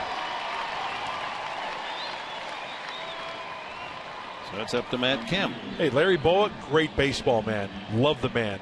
Better as a coach than a manager. He would even admit that. I think if I were running a ball club, a baseball team, one of the conditions for my manager, though, would be that the players had a bit of fear about him. Know what I'm saying? That sure. He might grab you by the collar now and then and say, hey, that kind of thing. I'm not saying all the time, but now and then. Another thing about managing is you can't treat everybody the same. You've got to know who to coddle. You've got to know who to light a fire under. You've got to know who to just leave alone. You've got to have the guy. Ground ball Kemp to third. Freeze gloves it. The throw across. And once again, Matt Shoemaker retires. The Padres in order. Middle of the 6th. No score.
On Casino, only 25 miles from Petco Park.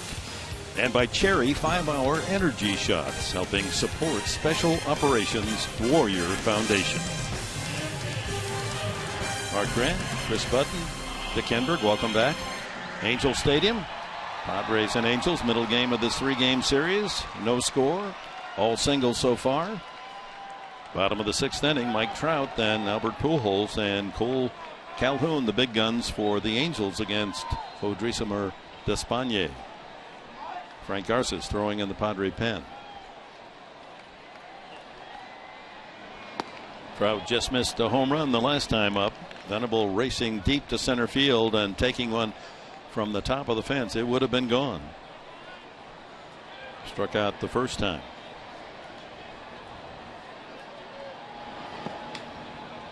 One and one.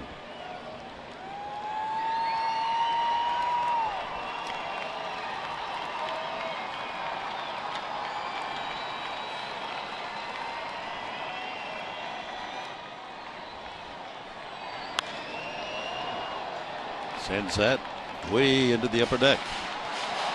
Yeah, they're releasing the balloting in the American League. I guess the National League will be tomorrow. It looks like the Kansas City folks are taking it seriously, voting 25 times a day. Wow. As they've loaded a lot of Kansas City players. Trout with almost 1,300,000 votes. At the corners, left side of the infield, Salvador Perez behind the plate. My goodness. Vote early, vote often.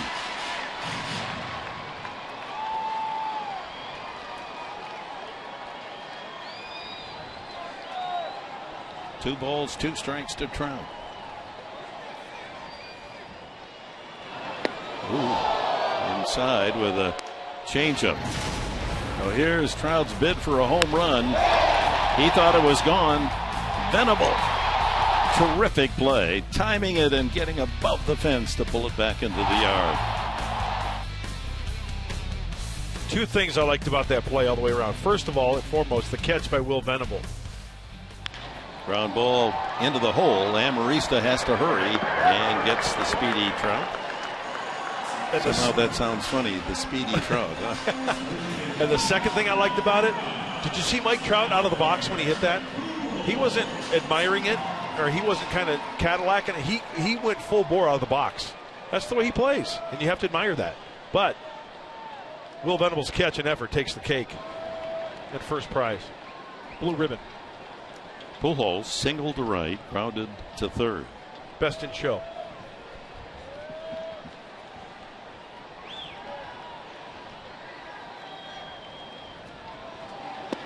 Oh, beauty. That was 67 miles an hour.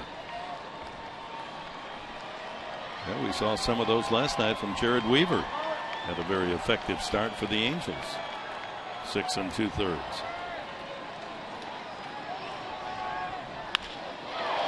Line to left center, trying to cut it off is Venable. He does, and Pujols will have to settle for a long single. That's the 5th hit for the Angels, all singles. Well, speaking of the All-Star balloting, it's time for you to start voting for your Padres All-Stars. 2015 Assurance MLB All-Star Game ballot. You can vote up to 35 times. I thought it was 25. 35 times for your Padres at Padres.com/vote. or with the MLB.com at-bat app. Vote for your favorite players and Padres tonight.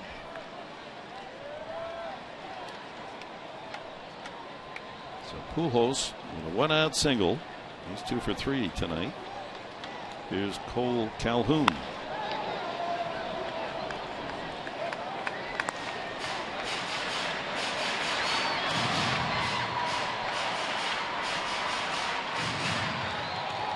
Despaigne trying to fall in line with this Padre rotation that has gone through the full 5+2, 7 consecutive quality starts, leading the majors in quality starts.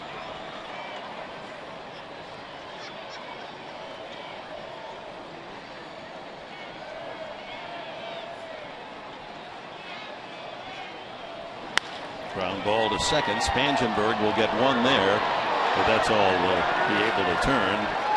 Calhoun runs well. Safe on the fielder's choice. Our closed captioning, as always, brought to you by Wiener Schnitzel.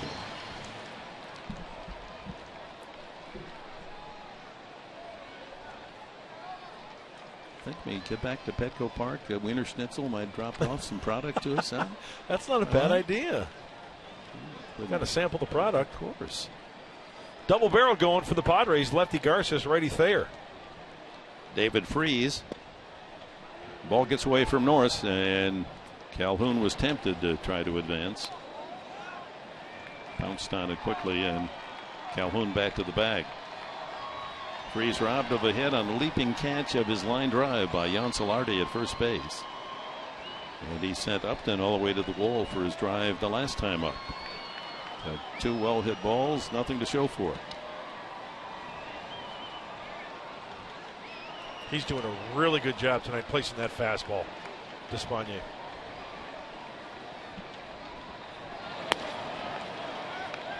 Still 92, 93 on that fastball velocity. Outfield playing him to go the opposite way. Will Venable on the first base side of second base, and Matt Kemp a little bit shading towards the line in right.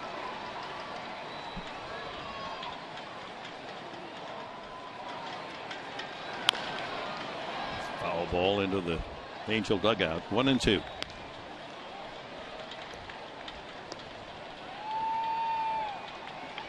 Well, when fans around the country looked at the pitching matchup, usually you see the pitchers, the one-loss record, and their ERAs. They see Shoemaker with a 6.29 ERA, Despaigne with a 6.11 ERA. This is going to be a high-scoring game at the Big A tonight. Still scoreless in the sixth. There goes the runner. The throw by Norris into center field. Calhoun to third. A good throw would have gotten Calhoun. Just sailed on Norris. Well, how that ball didn't hit David Freese amazes me. Derek Norris doing his best to catch that baseball. As we take another look, good jump. And kind of rushed it a little bit and worked underneath it, and therefore leaks. There's the pitch into Freese and kind of just a little bit towards the first base side into center field. Stolen base E2. Calhoun's third steal of the year. 2 outs. 2-2 to Freese. Struck him out. Nice. Went back to the fastball away. 5 strikeouts for Despaigne. He's pitched a dandy through 6 innings, scattering 5 singles in this scoreless tie.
All right, Mike, through 6 innings, the totals: no runs, 5 hits for the Angels, 1 error. Padres, no runs, 3 hits, an error. They've left 4. All hits in the game, singles. Derek Norris starts it for the Padres in the 7th against Matt Shoemaker. Shoemaker, the last time out against Toronto, in 6 innings, gave up 8 runs, 7 earned, but hurling a shutout so far tonight. 2-0. He's walked 1, struck out 4. Venable, Upton, and Kemp with the Padres 3 hits. Pretty good pitch, but squeezed on that last one. Take advantage of a 2-0 pitch here. Ground ball through the hole. Ibar able to knock it down, but Norris was going to get a base hit whether that went to left field or not. So for the first time tonight, the Padres have the leadoff man on.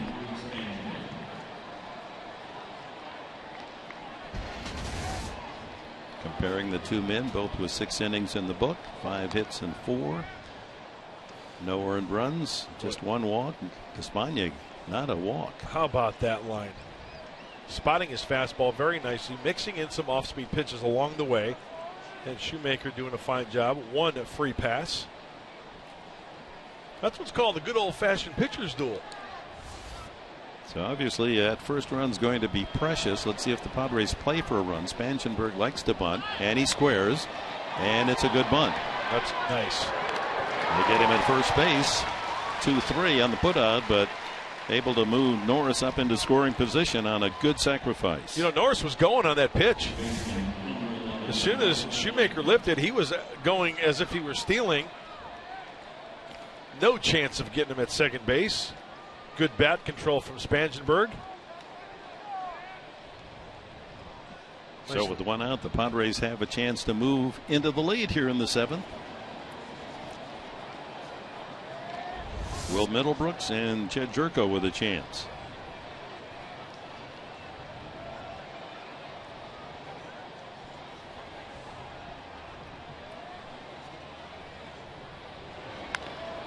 Way out in front of that slow breaking ball.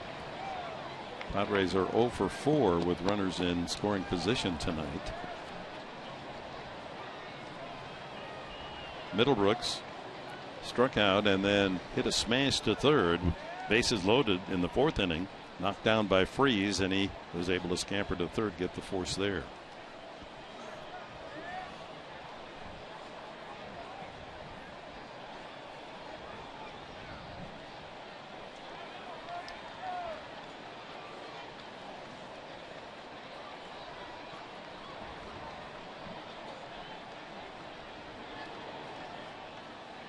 He likes to throw that split finger with runners in scoring position.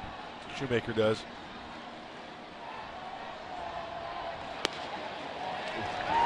Hits the outside corner, 0-2. Fastball, 89. We got a call.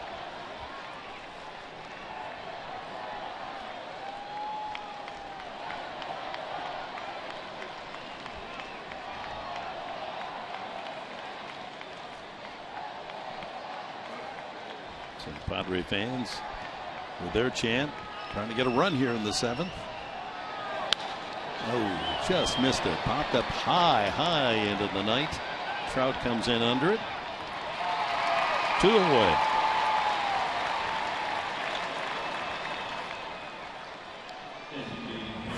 Tonight's telecast brought to you in high definition, presented by Sony 4K. Jed Jerko has grounded out and flied up.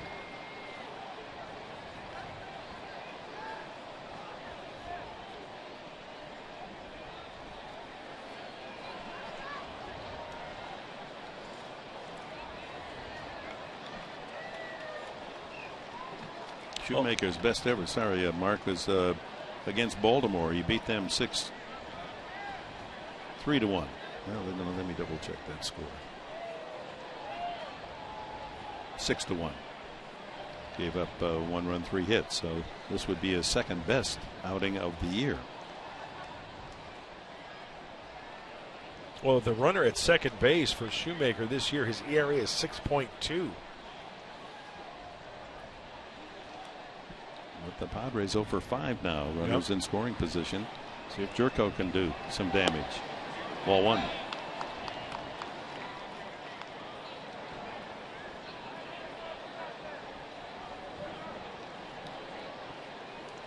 Another oddity of these two pitchers is the fact that they have better success against left-handed batters than right. Usually it's the other way around.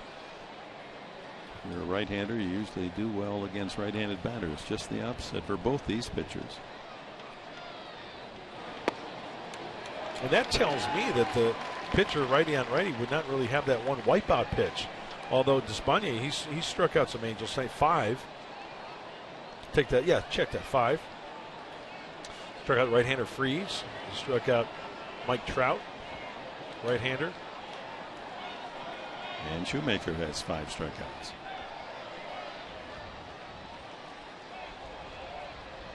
One and one to Jerko. Up high.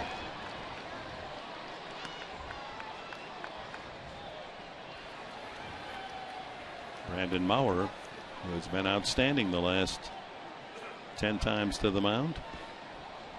Scoreless.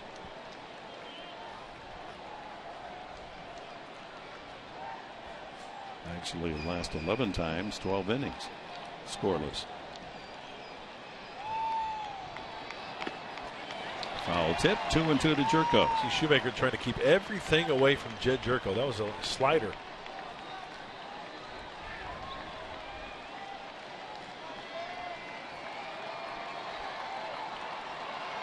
Pitch away, play away. Trout is over into right center field.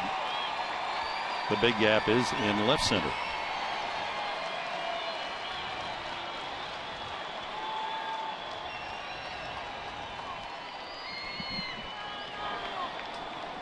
.93rd pitch of the evening from Shoemaker coming up. Norris at second base, 2 outs. Outside. That's that splitter. Good layoff there by Jerko. Yep. Amarista would be next. Might see another splitter here.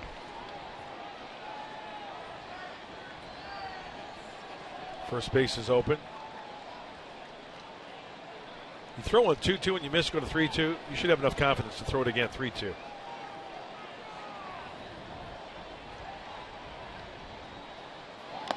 Struck him out. 6 strikeouts for Shoemaker. Still no score.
It's not that he spiked a 40-footer and it kicked up and, hit me in the neck, but it's just been kind of just a bad run of just kind of, we have a laugh about it too.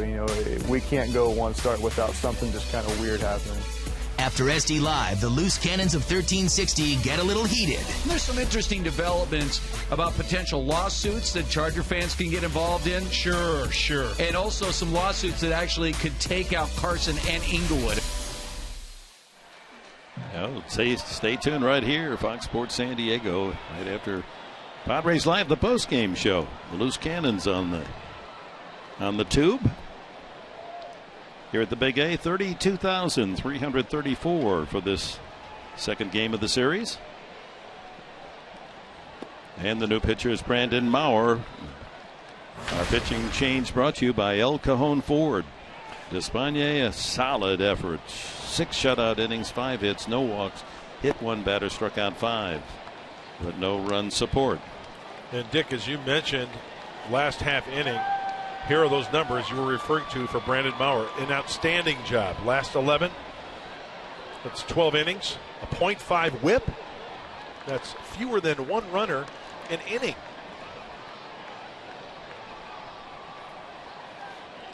One and two the count.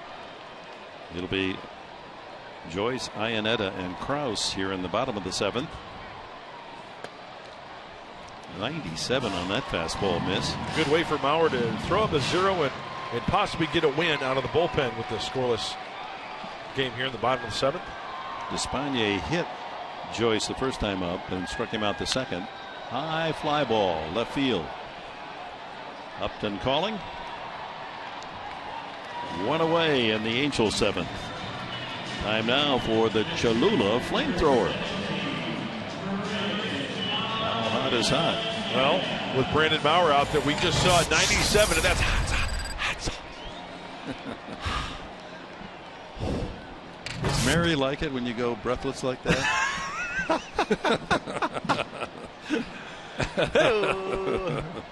He'll be here all night, ladies and gentlemen. Pour that on your cereal. Chris Iannetta grounded into a 5-4-3 double play and lined to right field. Got the nice tight slider as well, Maurer at 87. 85 there. 1-1 to the Angel catcher. You can just see the confidence in Brandon Maurer since he's been on the mound in the last 11 times we saw you. Being aggressive, working quickly. Oh, reared back and fired that at 96. So 1-2 the count. And the Padres wondered, who is that Maurer? We got a Morrow as a Seth Smith going to the Seattle Mariners, and for Maurer and H.A. Preller admiring his terrific arm, and he's showing that kind of stuff now.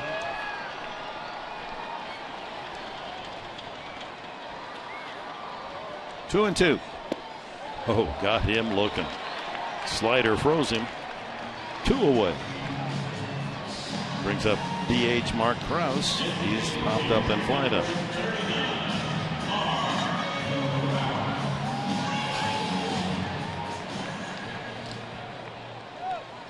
Well, Matt Shoemaker's gone 7 innings and 94 pitches.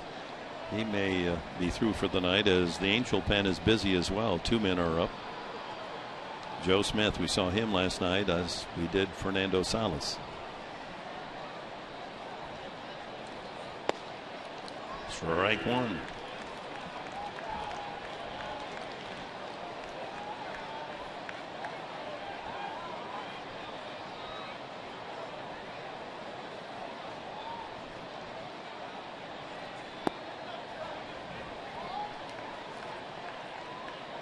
Trying to bring that slider outside in. 1-1. They play Kraus straight away.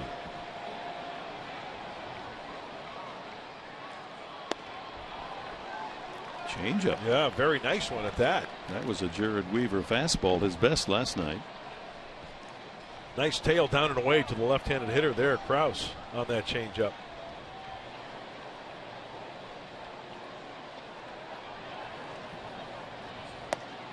Up high at 98.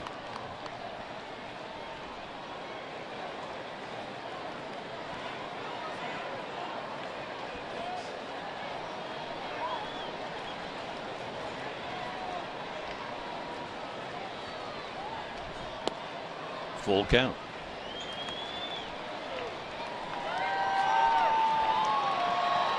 Johnny Giavotella, the number 9 hitter, the second baseman on deck.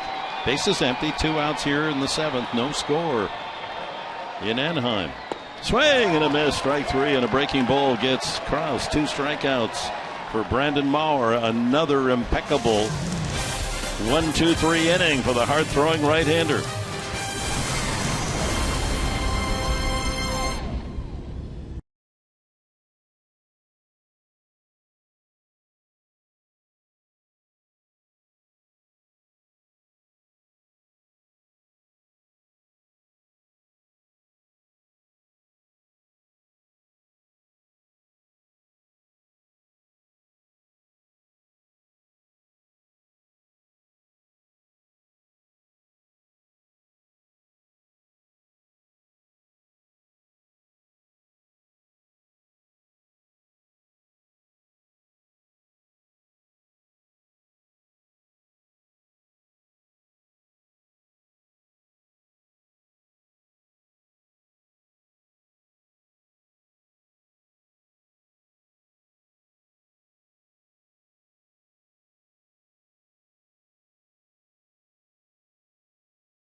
Can't you reverse that and speed up that pitch?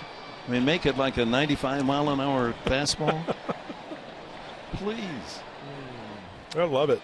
Well, that's worth waiting up for, isn't it? Set the DVRs. Alexi Amarista face Fernando Salas, the new Angel pitcher, as Matt Shoemaker completes his 7 innings of shutout ball, 4 hits, 1 walk, 6 strikeouts. 19th game for the right-hander, and lefties having their way with a .321 average for the lefties off the righty. Salas throws a fastball, changeup, slider. Overall ERA over 4. Amarista has hit the ball to center field both times, a fly ball and a line drive to Trout. Then it'll be Solarte and Venable, so 3 straight left-handed batters against the right-hander Salas. 1-2. So Shoemaker and Despagne matched shutout innings, and it's up to the bullpen now in this scoreless tie.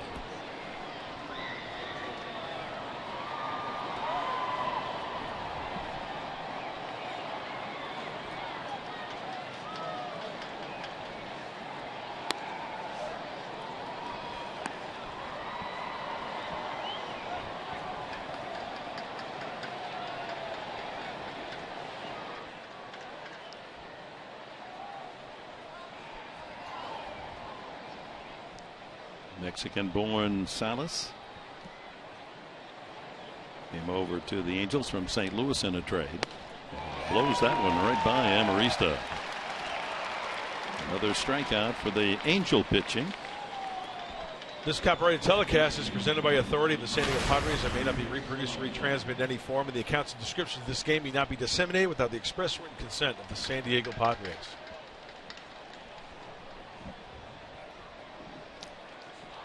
Top of the order, Jan Solarte 0 for 3, a fly out, couple of ground ball outs. And he pulls that one to Giatella, second baseman. Easy flip over to Pujols, 2 away. It's been a pitcher's night. Padres have had more opportunities than the Angels. They had the bases loaded with 1 out, couldn't score, and they had a man at first, Venable, at third base with 1 out in the first base, and then Venable. This is the best chance for the Angels. Mike Trout, almost a home run. Venable leaping high over the wall in center to make that terrific catch. And here is Venable. Infield hit, line to second, struck out. In the first inning, his ball hit back through the middle, hit Shoemaker, carried him toward the foul line. Shoemaker, in his haste to get the ball to first base, threw it away, and Venable went all the way to third base. Padres couldn't get him home as Upton struck out and Kemp flied out.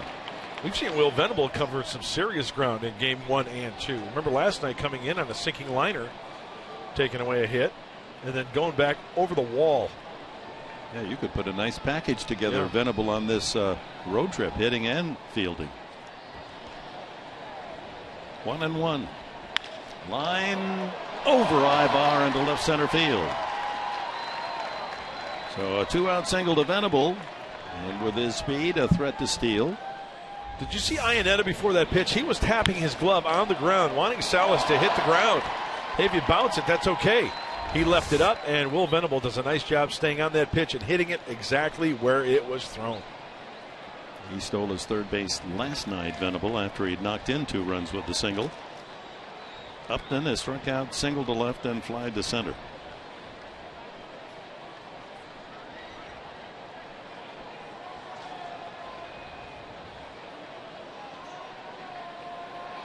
Upton 1 for 3 this evening. Hopefully 2 for 4 after this at bat. Doing some damage with Will Venable at first base. Boy, the outfielders for the Angels, my goodness, they could lean up against the wall. No doubles in the outfield. Yeah, their heels almost on a warning track.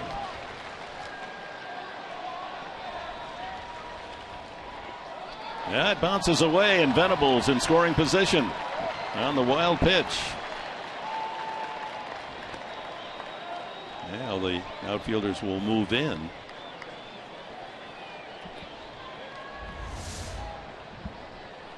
Breaking ball gets away.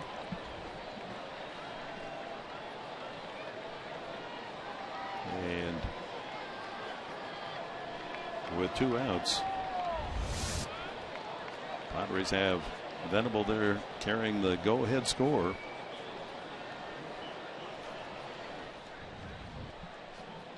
Mike Butcher, the pitching coach, out to have a chat.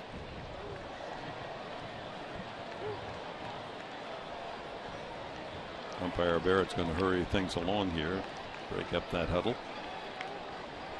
Yeah, this is one of those situations with first base open. It might have been in a discussion, hey, Upton or Kemp.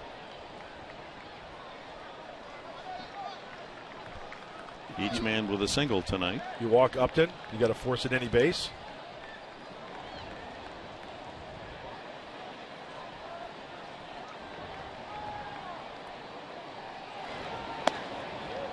Two and 0.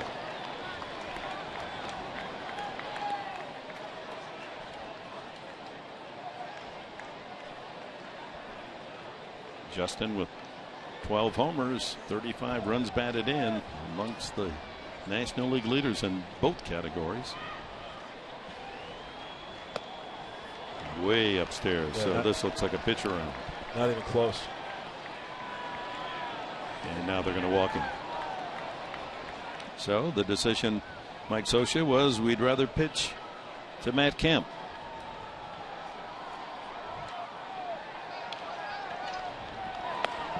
And last night the Padres had to make a tough decision. Pick your poison, as Bud Black described it.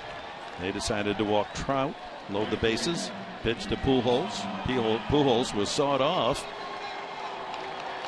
but was strong enough to muscle the ball through the left side for the game-winning walk-off hit off Craig Kimbrell.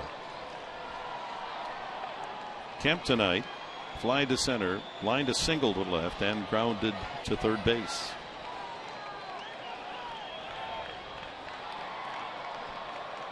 Talk about a man with great talent overdue to knock in a run. This is a good time to break out of that. Inside, ball one.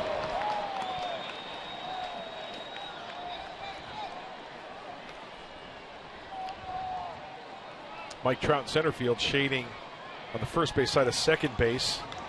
Right there. A big gap that way.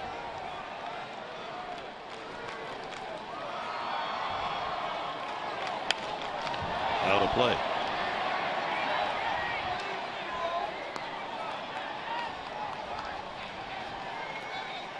Kemp's last RBI came on an infield hit against Washington back on Sunday, May 17th. So 10-day drought in the RBI column.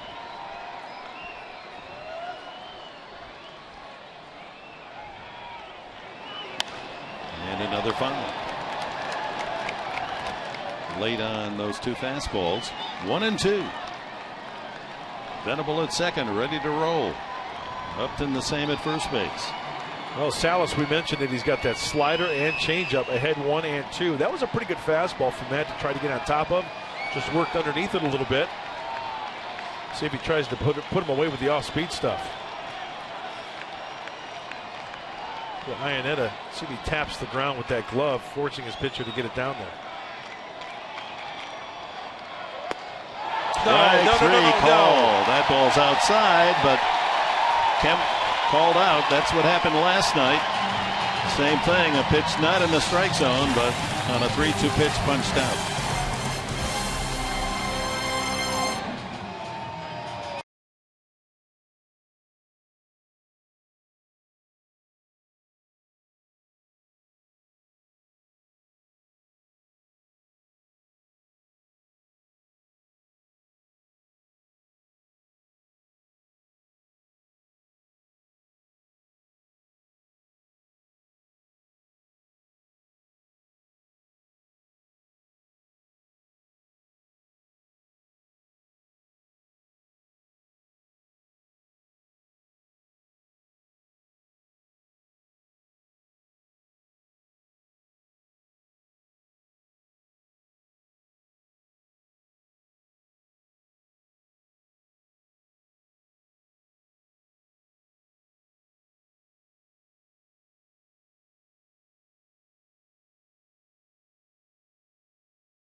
Backing him off. Now this is the next pitch, number 3, where Matt could have done some damage, just fouling it back, getting under it.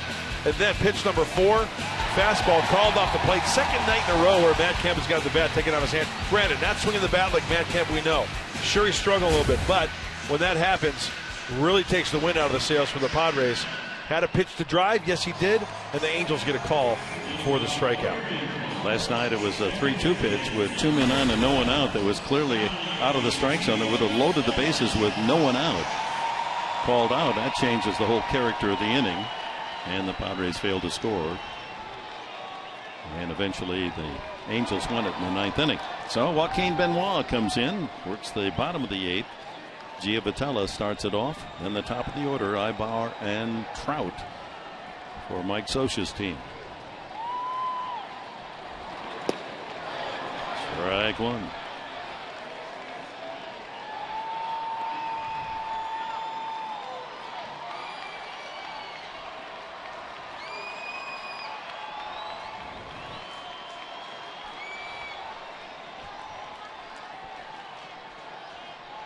Last time Benoit was on the mound, Jock Peterson of the Dodgers homered to right field, and the Dodgers won 2-1.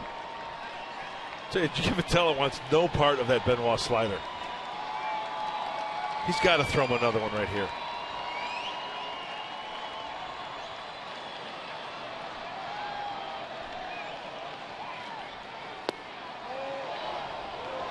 Just missed. Changeup. Well, he's made him look sick on those as Houston Street warms up in the bullpen for the Angels. That was a changeup down and in.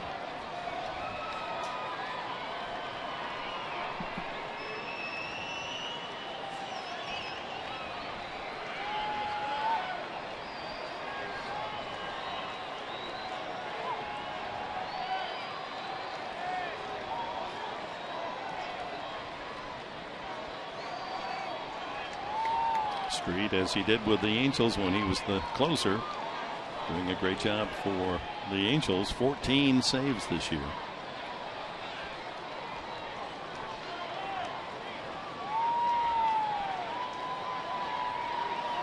The 1-2 delivery. Swing and miss. Fastball was by him before he took a cut. 95 on the strikeout. Hey, don't miss out on one of the best events of the summer, the Fox Sports San Diego Dodgeball Tournament, benefiting the after-school All-Stars of San Diego. Dodge and donate alongside Chargers' own Corey Leggett and Frankie V of Channel 933. Visit foxsportssandiego.com for tickets or to register your team today. A lot of fun. Dodgeball, come on. I wouldn't want that Leggett firing the pelota at me. That'll make you dodge. Guess that's the whole idea. Yeah. Ibar, a single in 3 trips tonight, struck out and grounded out as well. 0 for 7 lifetime against Benoit.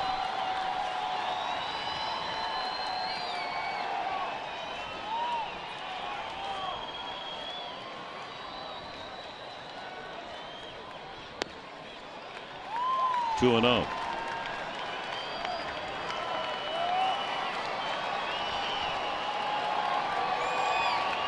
Excuse me, Benoit worked an inning last night, and then his prior to that against the Dodgers, he gave up the home run. Whoops, 3-0. Got to get that call, huh, Dick? Looked away. Yeah, just thinking back to the last inning, the call to Matt Kemp. That one a little bit too far outside. It was the one-out walk last night in the 9th inning that led to the Angels' winning run. And ball 4. 4-pitch walk, and now you got the big guys coming up. Trout, Pujols, Calhoun.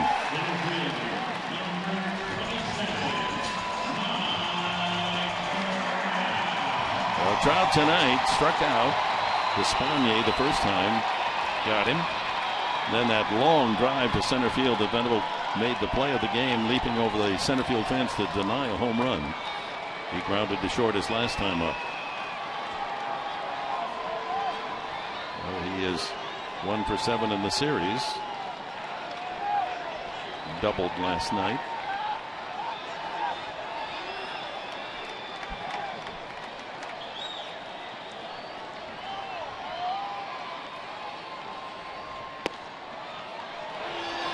Outside corner, strike 1. Good pitch. Little cut on that fastball from Benoit.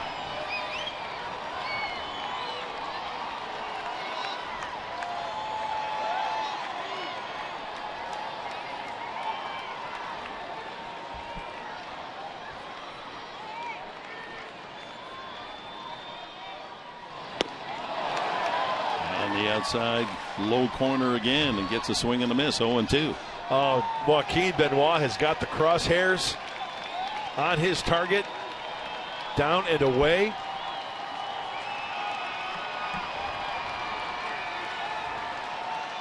Albert Pujols waiting on deck. Ibar with 2 steals on the season.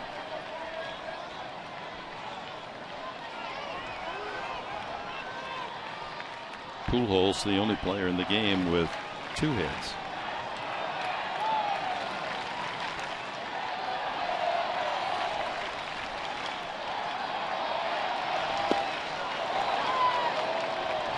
Check that. Venable with a pair of hits for the Padres. The totals are identical. No runs, 5 hits, an error, both sides. We're in the last of the 8th inning, 1 out. Ibar at first base with a walk. Scoreless time. Let's peek into Derek Norris and see what he puts down with Ibar on first base. Change up. Keep it down and away if you can. High fly ball shallow and left. Coming in is Upton. And there's 2 away. Nice pitch. Had him way out front, working underneath it. Hence the high fly ball to left field for out number 2. And here's Pujols, the star last night. 2 hits and 3 at bats tonight.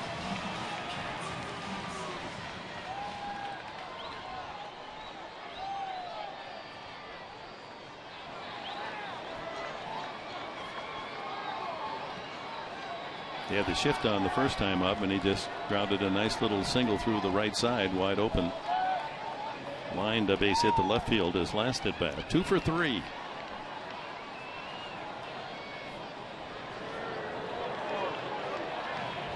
It's Solardi having trouble with the lights as Benoit lobbed it over there. Here's last night, shattered the bat, left with just a handle. But he's a strong hitter and able to drive the ball through, and Cowgill, the pinch runner, scored the winning run 4-3 on the walk-off.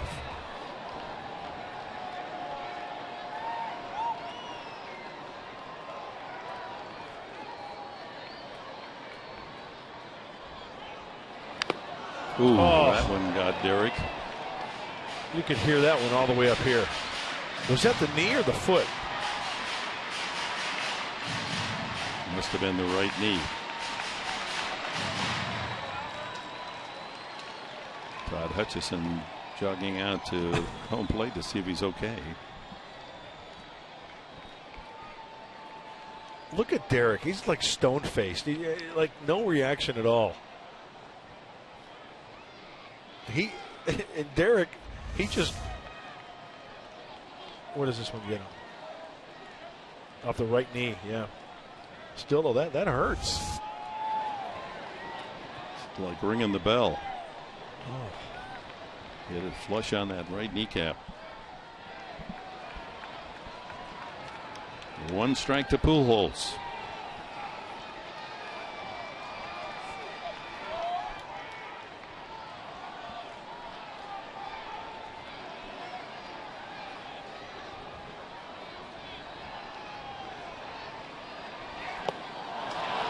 Good changeup.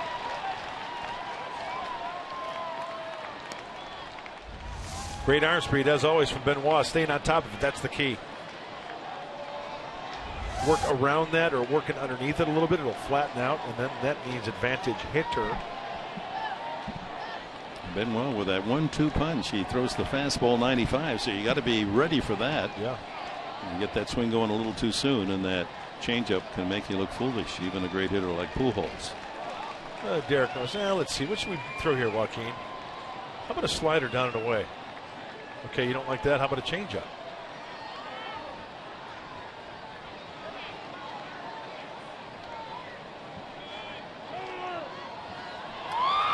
Pujols gets time.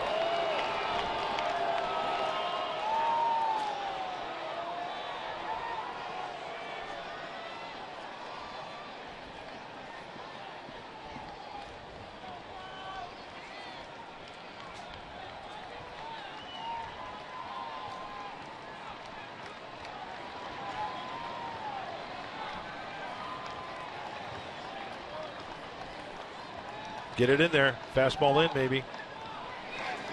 High fly ball to deep left field. Upton circling, and he's got room to make the catch. Oh, my, that was close. We go to the 9th. Still a scoreless deadlock.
Kona Brewing Company. One life, right?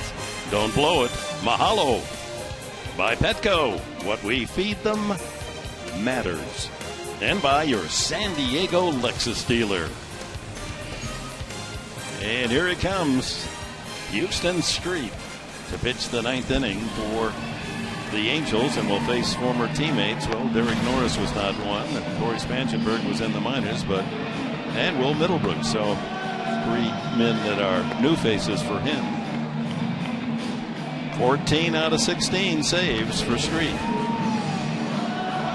Compare the two closers. Kimbrel, 291 games, 90.7% saves. Houston Street, 92.1%. That's about as well as anyone has ever closed games. Yeah, and the contrast is Kimbrel up around 100 miles an hour. Houston Street high 80s with pinpoint control. Since being an Angel, 31 out of 35 in the save department.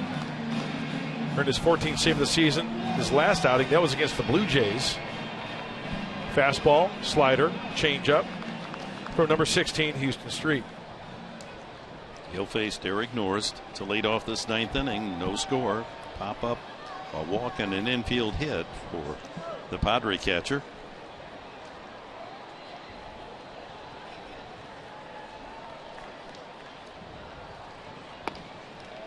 First pitch just misses. Ladies and gentlemen, Mr. Dick Enberg. Play ball. So Street was kind enough to handle my high hard one. Ladies and gentlemen, the 2015 Baseball Hall of Fame Ford C. Frick Award winner. Derek hits that one off a broken bat, and it dies in shallow left into the glove of Matt Joyce. Corey Spangenberg, the hitter, struck out twice and sacrificed. So Salas goes just 1 inning, 1 hit, 1 walk, 2 strikeouts. Padres hoping to get on the board here against Street. Call on Kimbrel to save a win.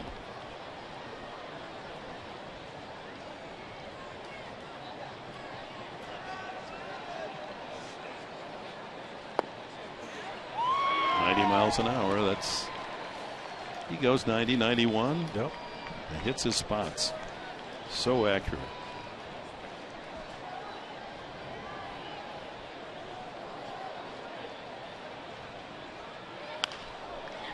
And he's ahead of Spangenberg, 2 strikes.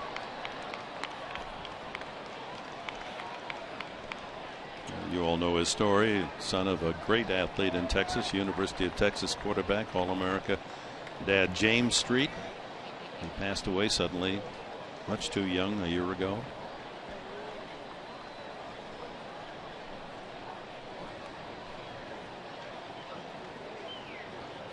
Got him. 3rd time tonight that Spangenberg is struck out.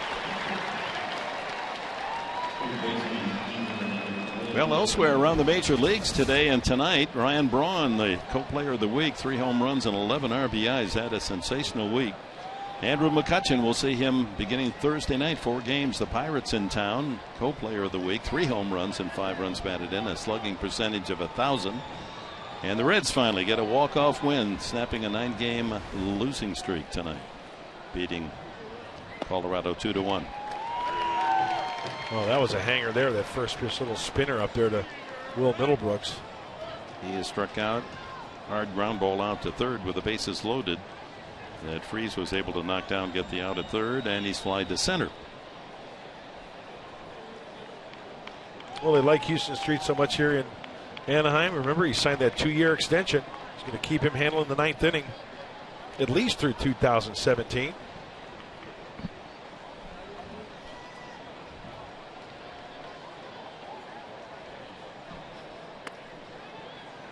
One of the players that the Padres acquired in that trade for Houston Street, and everyone liked him, R.J. Alvarez, but he was one of the many players traded in the mass moves made by A.J. Preller during the offseason.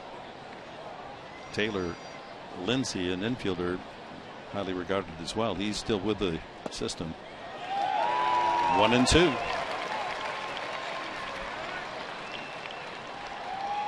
You wouldn't want Houston Street to wander into the carnival, because Every stuffed animal would be in jeopardy. Yeah. He can hit the spot. Yeah, those milk bottles would have no chance. Just skips that one up there to give Middlebrook something to think about. 2-2.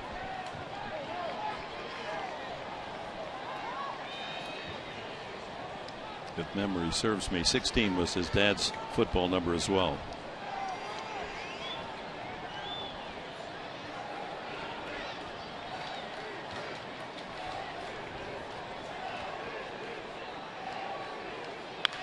Lined on one hop to Ibar, scoops and throws him out. Streak works a 1-2-3 ninth. Here come the Angels, bottom of the ninth.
Summary, and it features outstanding starting pitching.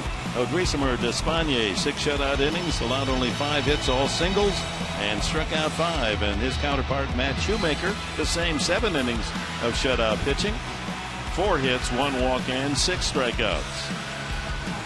And there was some defense at Solardi climbing the ladder to deny David Freese. And the play of the night, authored by Will Venable, above the wall in center field to take a home run away from Mike Trout. Now the last of the ninth, and Frank Garces, the left-hander, comes in for the Padres, with Calhoun, a left-handed batter, scheduled to lead off, then Freese and Matt Joyce. And Frank having his difficulties with lefties, 350 free clip. Last time out for Frank was on Saturday against the Dodgers, an inning and 1 strikeout. 8 of his 12 outings this year have been scoreless. The upsetting part of it is he's a left-hander in there to get left-handed batters out, but left-handed hitters are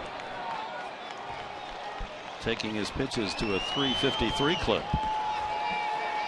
Calhoun, 1 for 3, a single in the first inning. Oh, almost hit him in the helmet on a breaking ball. There's the last 3 outings for the lithe left-hander. And when ball 1 is that much out of the zone and off the mark, that's not a good sign. Worked a good inning against the Dodgers, shut out with a strikeout. Comes back with a fastball at 94. He can really generate some velocity out of that little body.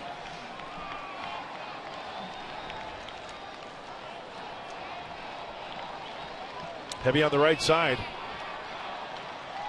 for Calhoun.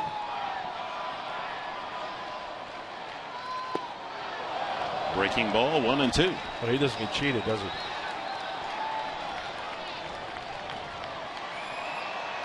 Dale Thayer was throwing with Garces in the Padre bullpen.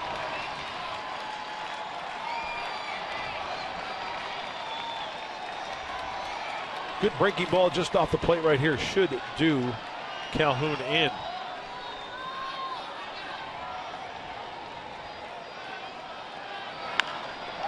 Tried to reach on that outside breaking ball. This can be tough now. Solarte, and they don't get the play.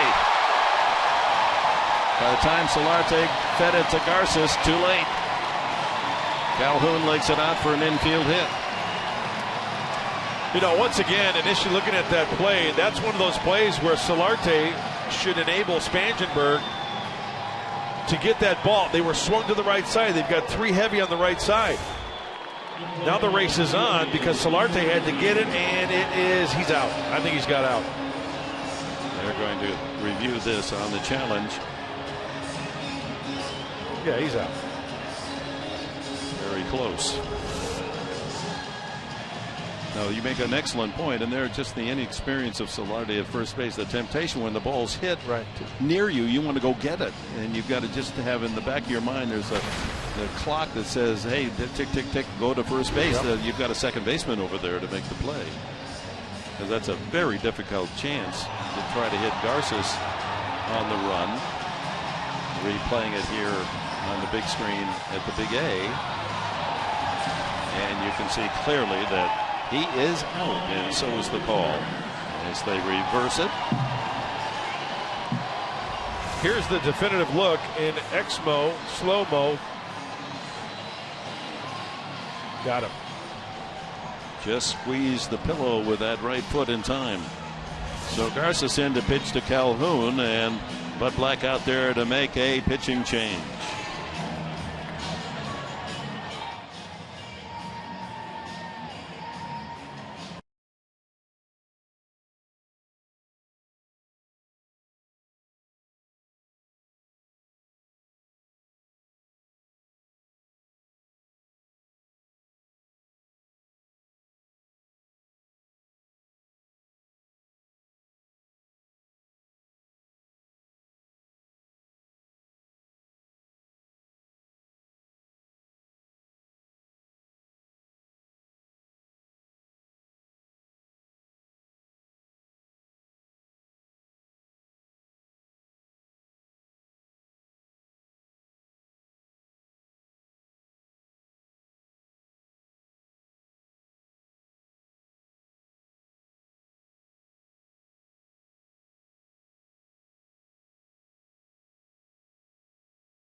Surprise here. Will Venable going to the center field wall to take a home run away from Mike Trout. Our Bill Howe play of the game.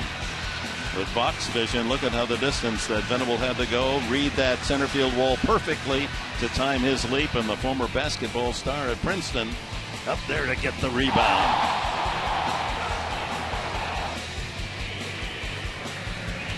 Dale Thayer has come in to work the 9th inning with 1 out, no one on. Right-hander against right-hander. David Freese, the batter. And righty's hitting a .310 clip. Frank Garces took care of Calhoun, and lefties had good numbers against Garces. There's that flip again. Yep. You figure he's going to be more effective against right-handed batters, but it's just the opposite. The left-handers or the right-handers are having success, much more so than when he's pitching to lefties.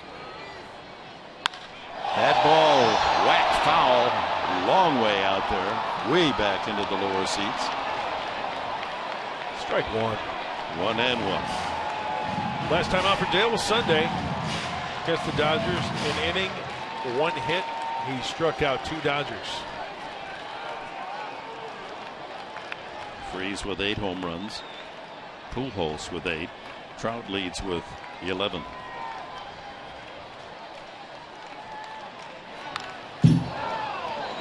.93 on the fastball, a good sign. so consistent at 93, but sometimes when he's been used a couple of days in a row or 3 out of 4 days, that fastball will be 92, 91. He's a different pitcher then.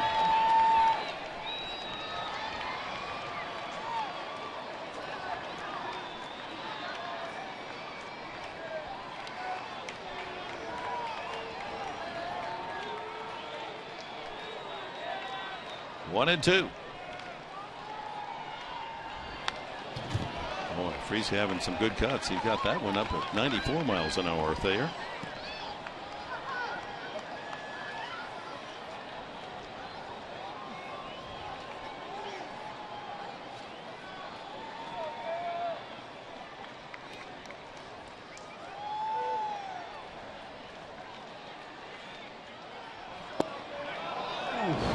Good pitch. Oh, yeah, he got squeezed. 2 and 2.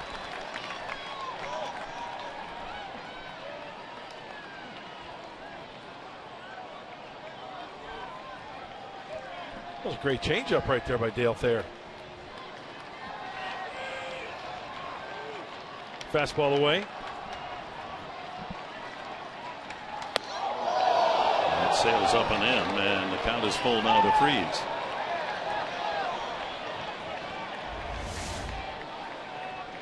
Sometimes when you overthrow a little bit, body jumps out there a little bit too quickly, the arm drags, and it's left up and into the righty, up and away to the lefty, and yeah, way up and into David Freese.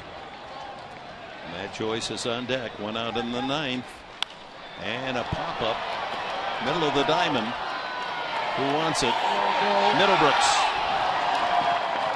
Morris was calling. And that's where Dale Thayer has to shout out who he wants to catch the ball. Yeah, that's Middlebrooks' ball all the way. For a minute there, I saw Derek kind of backpedaling a little bit. But after all is said and done, Will Middlebrooks makes the squeeze for the out. Matt Joyce 0 for 2, hit by pitch early. He struck out and flied out.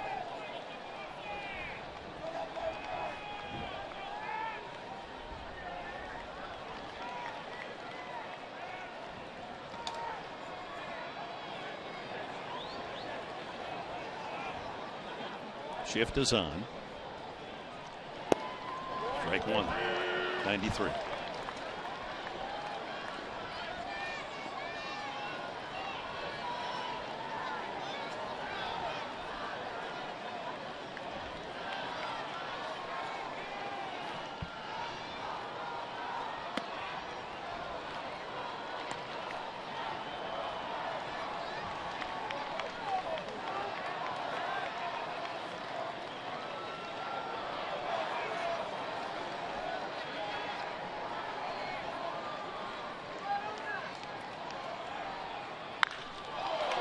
Fly ball. In comes Kemp. And the right fielder has it. And bonus panels tonight. Extra innings in a scoreless tie.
Three-game series tomorrow night, 6:30 here on Fox Sports San Diego. Andrew Cashner, the hard luck hurler for the Padres, 1-7 despite an outstanding ERA of 2.89, the best of any starter.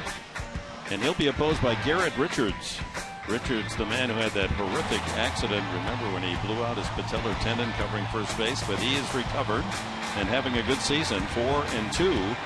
His ERA 2.98 with a batting average against of only 1.98. So outstanding matchup tomorrow of right-handers, Garrett Richards for the Angels and Andrew Cashner for the Padres. Joe Smith got the win last night in relief. Yeah, Joe twirled a couple of frames, only one hit, 2 strikeouts.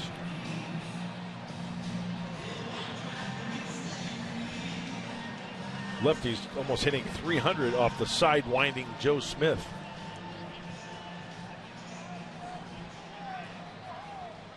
The Padres hit a couple of balls very hard against him for line drive outs. Middlebrooks and Barmas drove shots to the right side, but right to Pujols for outs. Jerko 0 for 3, a strikeout, fly out, and a ground out. Nothing from the bottom 4 in the lineup for Bud Black tonight. Spangenberg, Middlebrooks, Jerko, and Amarista all wearing the collar. Up the middle, and there's the base hit. Jerko gets things started here in the 10th. It's the Padres' 4th extra inning game. They're 1-2. The Angels have only been in 2 extra inning games. They're 1-1. Pinch runner Almonte is going to run for Jerko. Well, maybe those 2 frames last night kind of get to Joe Smith a little bit, and the stuff flattens out as Jerko stays on that one. Takes it right up the center of the diamond. And high fives all around for Jet Jerko. Amarista squares the bunt and bunts foul.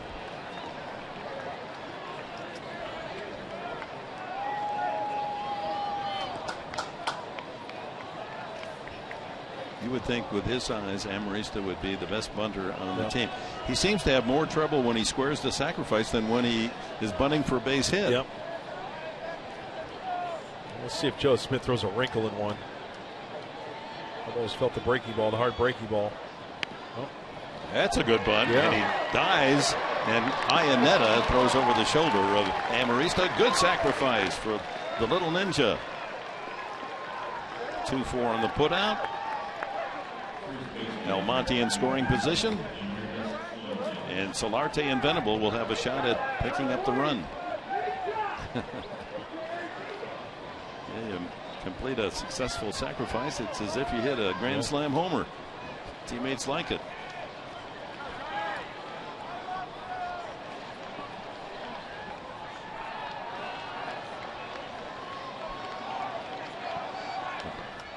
Solarte's been the Padres' best with runners in scoring position this year, as you can see, .417 average.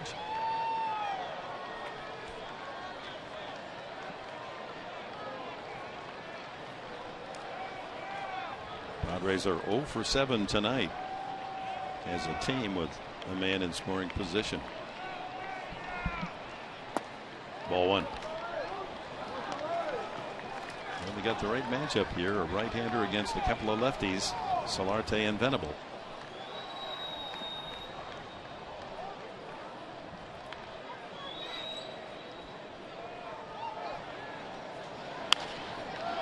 Slap foul.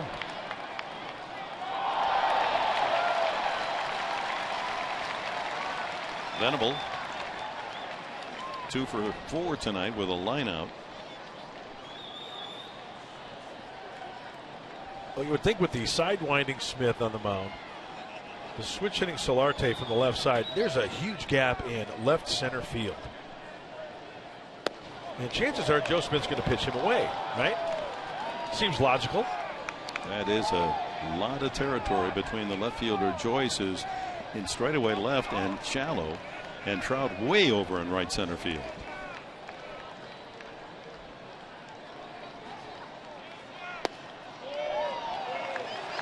And 3-1 the count.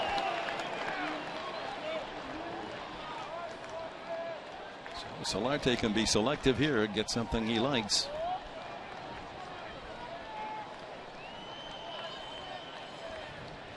Hey.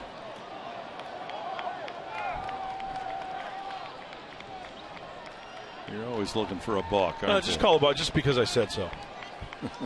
No reason. Ball 4. So Solarte jogs to first base. And with 2 on, here's Venable. Let's talk hot zones. Okay, Will Venable. You know, he's got pretty good coverage in the middle of the plate. In, out, and down the middle. Down and in, look at that. That's where they give him the heavy dose of breaking balls. Down and in. Swing over the top of them. Usually those left-handed hitters are low ball hitters, not Venable. No. Last time up, this is how they pitched him. On the outside corner.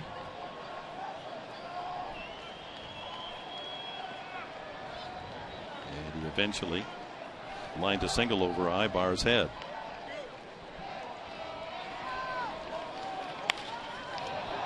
See, Will's he's got to swing at that second pitch because that first pitch was a called strike. Off the plate, he has no choice. Now he's really in a hole. Oh, well, what are you going to do? That's right. That's the way Ted Barrett's calling them. That's baseball. And now if you're Smith, you're going to go right back out here. Sure. Yeah, so target's outside. Ooh, breaky ball. Fought it off. Stays alive. We're in the 10th, folks. 2 men on with 1 out. A scoreless duel. Venable at the plate. Justin Upton would be next.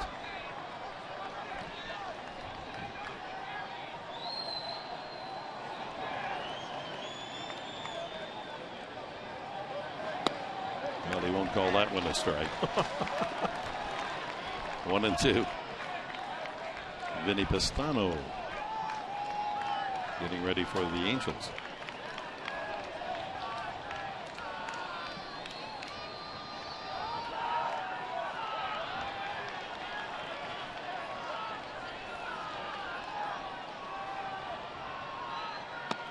Nor that one. 2-2.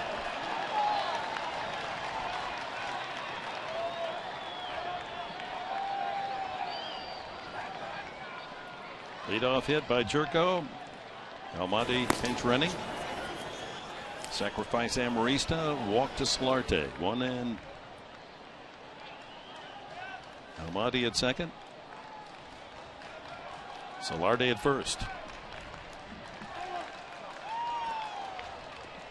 And Joe Smith in a troubled spot here. The Angels. Padres with a chance to grab the lead.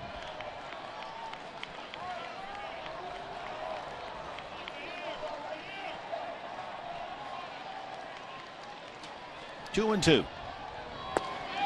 Curveball outside. Fans trying to help out the umpire, but as you can see, clearly off the plate.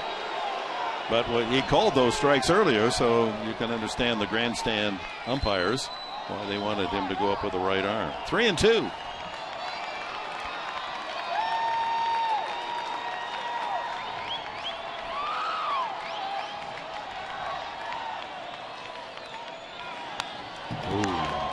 Good cut by Venable. 89 on the fastball from Joe Smith.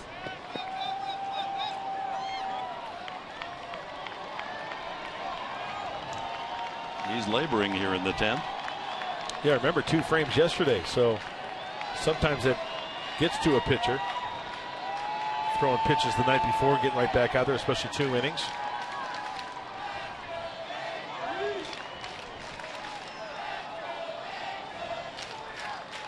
Inside. Check the swing. Bases are loaded. Good at bat for Will. A Padre over the pillow as Almonte goes to third. Solarte to second. Venable to first.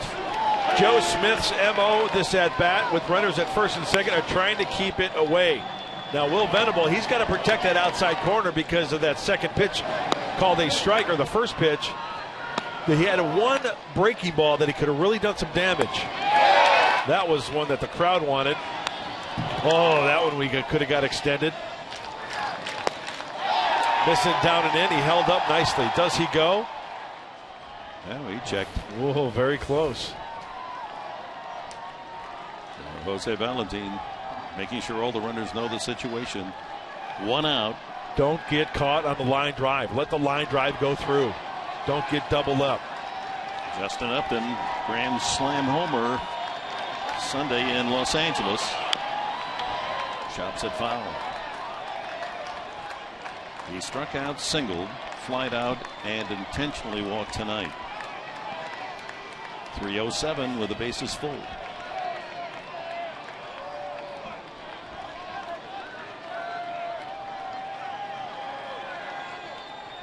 Good speed at third. Almonte carrying what the Padres hope will be the first run of the game. One out. The infield back. They're going to play for the double play, and strike two now to Upton.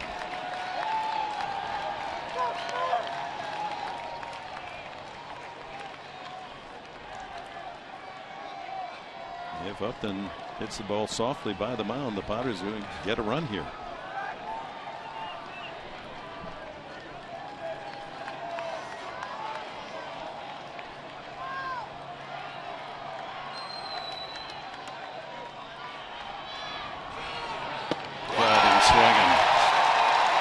Two away.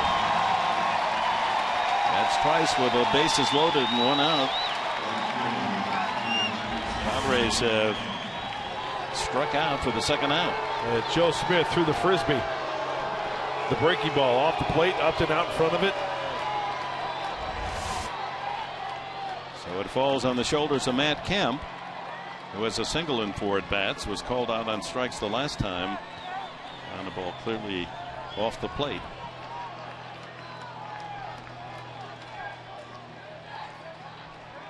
To repeat ourselves, Kemp is so overdue to drive in a run. Ball one. Opponents are hitting .333 off of Joe Smith with the bases loaded this year.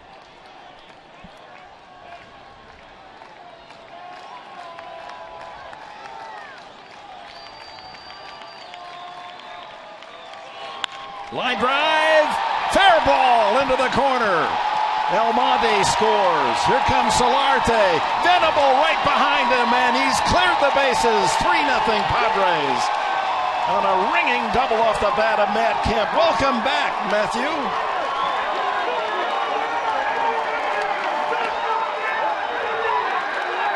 So the scoreless tie shattered by that double by Kemp in the left field corner, and the Padres have 3. Did you see the reaction of Matt Kemp when he got to second base and cleared the bases? Great at bat by Matt Kemp. Now that's some kind of nice. Mike Scioscia is going to change pitchers, but Matt Kemp has given the Padres a 3-0 lead with a line drive double to left.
Bases loaded, 2 outs here in the top of the 10th. Joe Smith and Kemp lines one sharply to left field, and that's interesting that Bud Black tonight changed the batting order. Kemp has been hitting third. Justin Upton cleanup. Well, trying to help Kemp get out of his hitting slump, RBI slump. He moved Kemp to clean up, and didn't he do just that? Absolutely, and if anybody needed that, Matt Kemp came through big time. That pitch off the plate and in, how he kept that fair is beyond me. Very quick with the hands, clearing the bases. Another side-wheeling right-hander, Vinny Pestano, comes in with 2 outs to pitch to Derek Norris. Never have too many runs.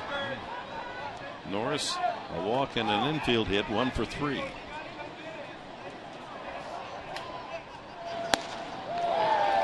.89 on the fastball.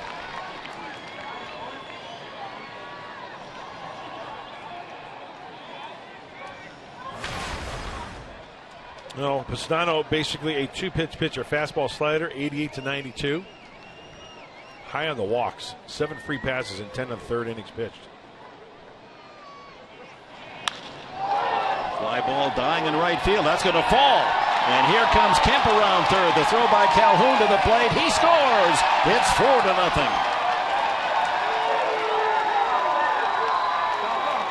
All of those go on Joe Smith's card. 4 runs for the Padres here in the top of the 10th. They were playing Norris deep in all fields, and he just parachuted that RBI single to right. Well, Pestano kind of drops down low 3/4, and Derek Norris goes up top to get that one off the end of the bat. And nails Norris, drives in Matt Kemp. The Padres add on 4 here in the 10th. Mike Scioscia going to make another pitching change as Kemp gets a massage from his teammates.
Derek Norris, and Mike Scioscia makes another pitching change. The third man to work in the inning. Joe Smith has given up the 4 runs in 2/3 of an inning, 2 hits, 2 walks, and a strikeout. Vinny Pestano just pitches to Derek Norris, gives up another run on the base hit. And Corey Spangenberg to face the left-hander Cesar Ramos. If that name seems familiar to you, he was a former property of the San Diego Padres. Came up in 2009 for the first time and pitched again in San Diego in 2010 and went to Tampa Bay for the last 4 years and over here to the Angels in a trade in the offseason. Spangenberg has had a rough night. He did perform the sacrifice in the 7th. The other 3 times he struck out.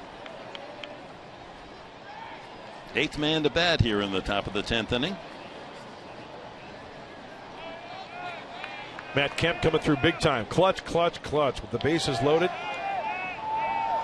2 outs.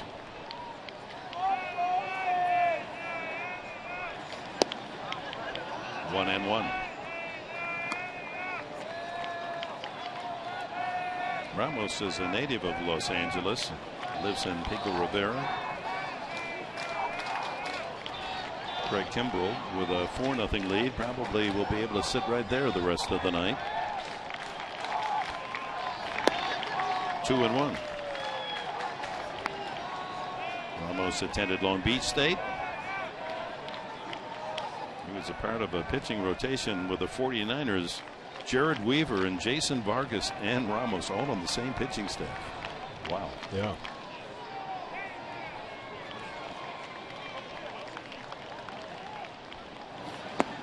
Low again, 3-1. So it all started with Jerko's single. Amarista sacrificed. Solarte walked.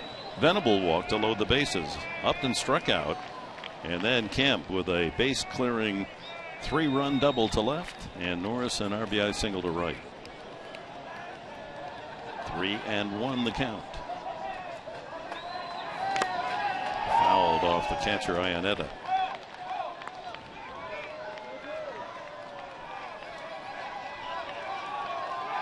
You saw the Angels do in the bottom half of the inning, the lower third of the batting order. And this 4-run 10th inning has chased home some of the 32,334, but there's some noisy Padre fans here enjoying it all. Chop toward third. That's a fair ball, and Spangenberg beats it out, and over to third with no one covering is Derek Norris. So the Padres have hit around as the 9th man to bat will be Will Middlebrooks. You know, I'm surprised. And correct me if I'm wrong, but is this ball touched before the third base bag? Because if it is, that's the home plate umpire's call. That ball took a tricky bounce. Remember, it's where Freese touches the ball. And third base umpire Scott Berry made the call. Any way you look at it, Spangenberg's on first base. So first and third, and Derek Norris alertly with third baseman Freese out of the play and no one covering over there. Took the extra 90 feet. Middlebrooks struck out, hard ground ball out to third, fly to center, and a grounder to short. 0 for 4 tonight.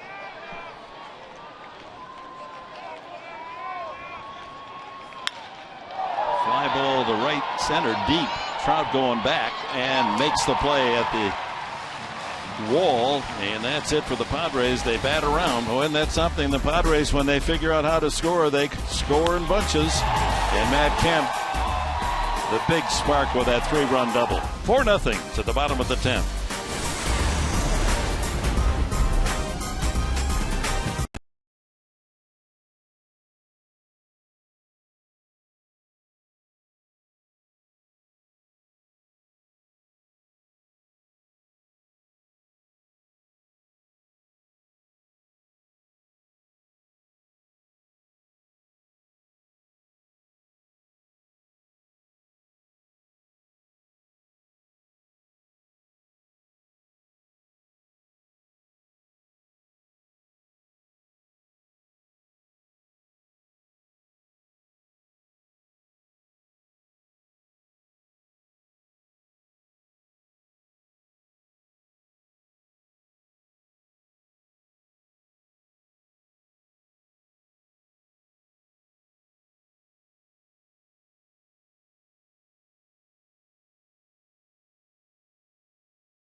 Kimbrell on the mound last night when with the bases loaded. Albert Pujols knocked in the winning run, a walk-off winner. Last time the Padres scored 4 runs or more in extra innings, you have to go back 3 years against the Mets, a 4-run 11th inning. So somewhat unusual, but pleasant to those folks sitting down in that Padre dugout. And all due to that man right there, Matt Kemp with a bases clearing double. And Craig Kimbrell back out there on the hill, back up on the horse. Even though Dale Thayer took the loss last night, Quackenbush had checked that. Quackenbush took the loss last night. Craig Kimbrell was out there on the walk-off single by Pujols, so he's back out there trying to shut down the Halos. Not a save situation, mind you. ERA unusually high for Kimbrell, 5.63. Iannetta will start it. He's 0 for 3 in the game. 97 on the first strike. Iannetta, Kraus, and Giavotella is scheduled, the lower 3 in the order for Mike Scioscia. Padres have only 1 shutout this year. They've been blanked 8 times.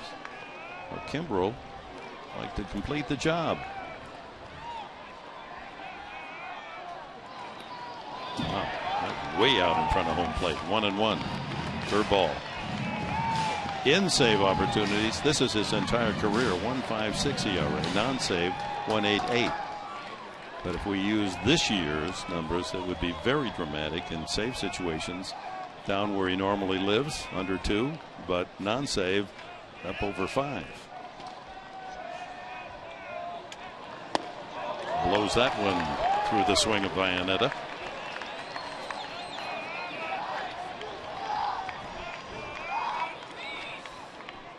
Bullpen doing a great job. Maurer, hitless inning.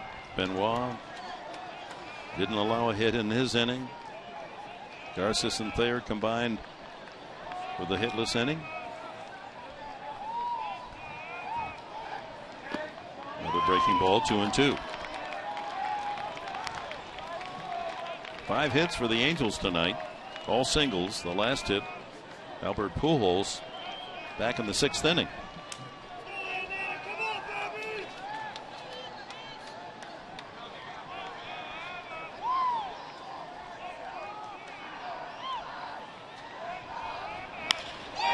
Center field, Venable was shaded in that direction, and there's 1 out.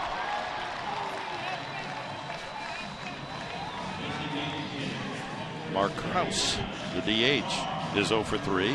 Pop-up, fly-out, strikeout. Stay with us. Padres Live, the post-game show coming up with Mike Pomerantz and Mark Sweeney. We've got some outstanding defense from the Padres to share with you. Some clutch pitching. Espana, second straight good start for the Cuban right-hander. Curveball inside.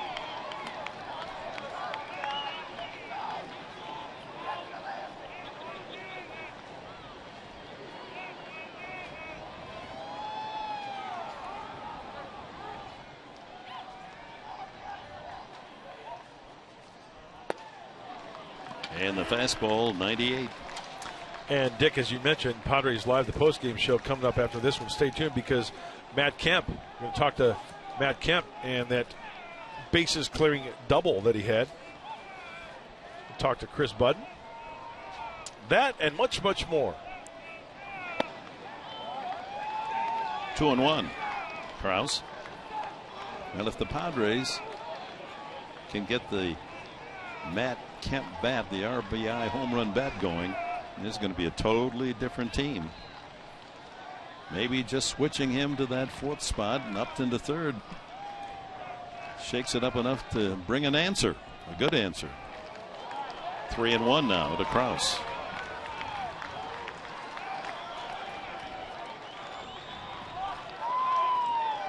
Giavotella on deck.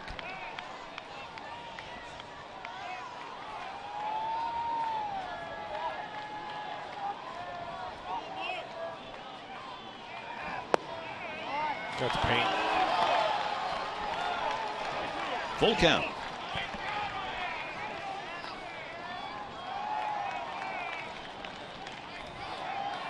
Well, he's throwing his fastballs for strikes. His curveballs have not been in the strike zone. So if you're the hitter, you got to be thinking fastball here. Foul off Norris again. That glove nearly came off the hand of Derek Norris on that foul tip.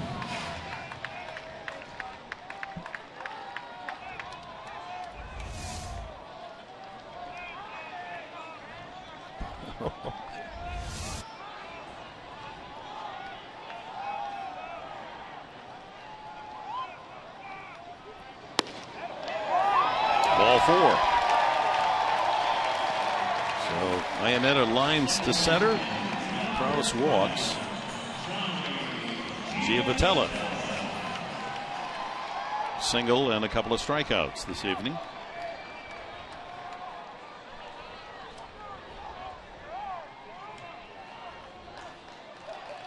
Eric Ibar, the leadoff man, on deck.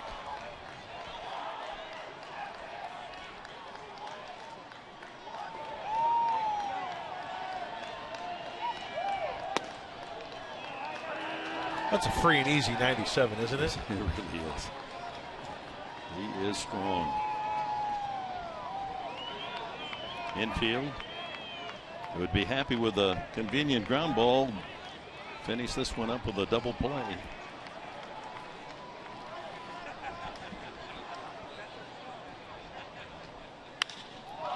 Right field, Kemp toward the line to make the play. 2 away. So it's down to Eric Ibar, who has a single and a walk, 1 for 3 tonight. You know how I want this one to end? On a good strikeout. With a strikeout, because the first pitch tonight was a great pitch. It was a strike from you. So you started it off. Right, yeah. Kimbrel's going to finish it. You started it, he's going to finish it. That's a tough segue, I'll tell you. I'll give you, I'm going to announce right now, I can't come back on a second day. I can't. Can't go back-to-back days? No. That's it. Runner goes, and that's a DI, defensive indifference.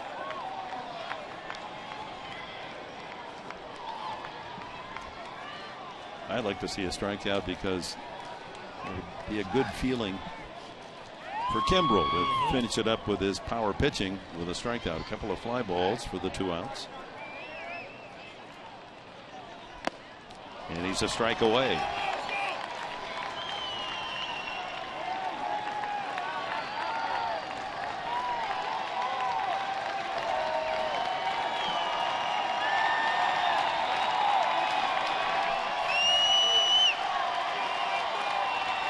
Cashner gets the call tomorrow night.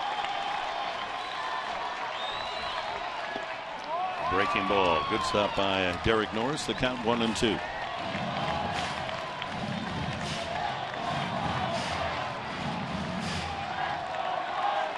Listen to those Padres fans. Yeah. They're having a good time here at the Big A. Nice.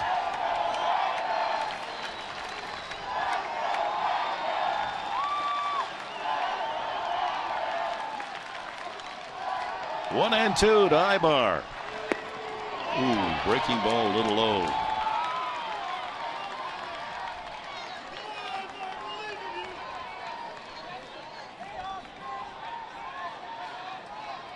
Some of the Padre faithful. A lot of fans here in Orange County that follow the Padres. Some have made the trip up from San Diego County. 2-2. Oh, all the way to the screen. Fastball at 98, and Norris couldn't get up out of the crouch in time. Over to third goes Krause, and it's a full count. Now that's hot sauce. And Kimbrel almost hit the bowl on that one. Love the homemade sign, by the way. That's hot sauce.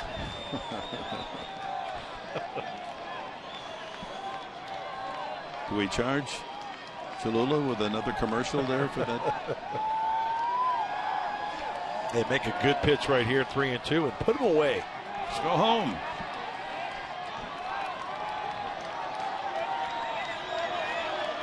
Krause at third. The 2 outs and the 3-2 pitch. Struck him out, and the ball game is over.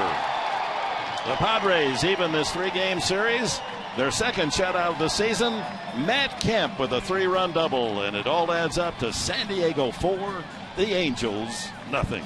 Here's Mike Pomerantz.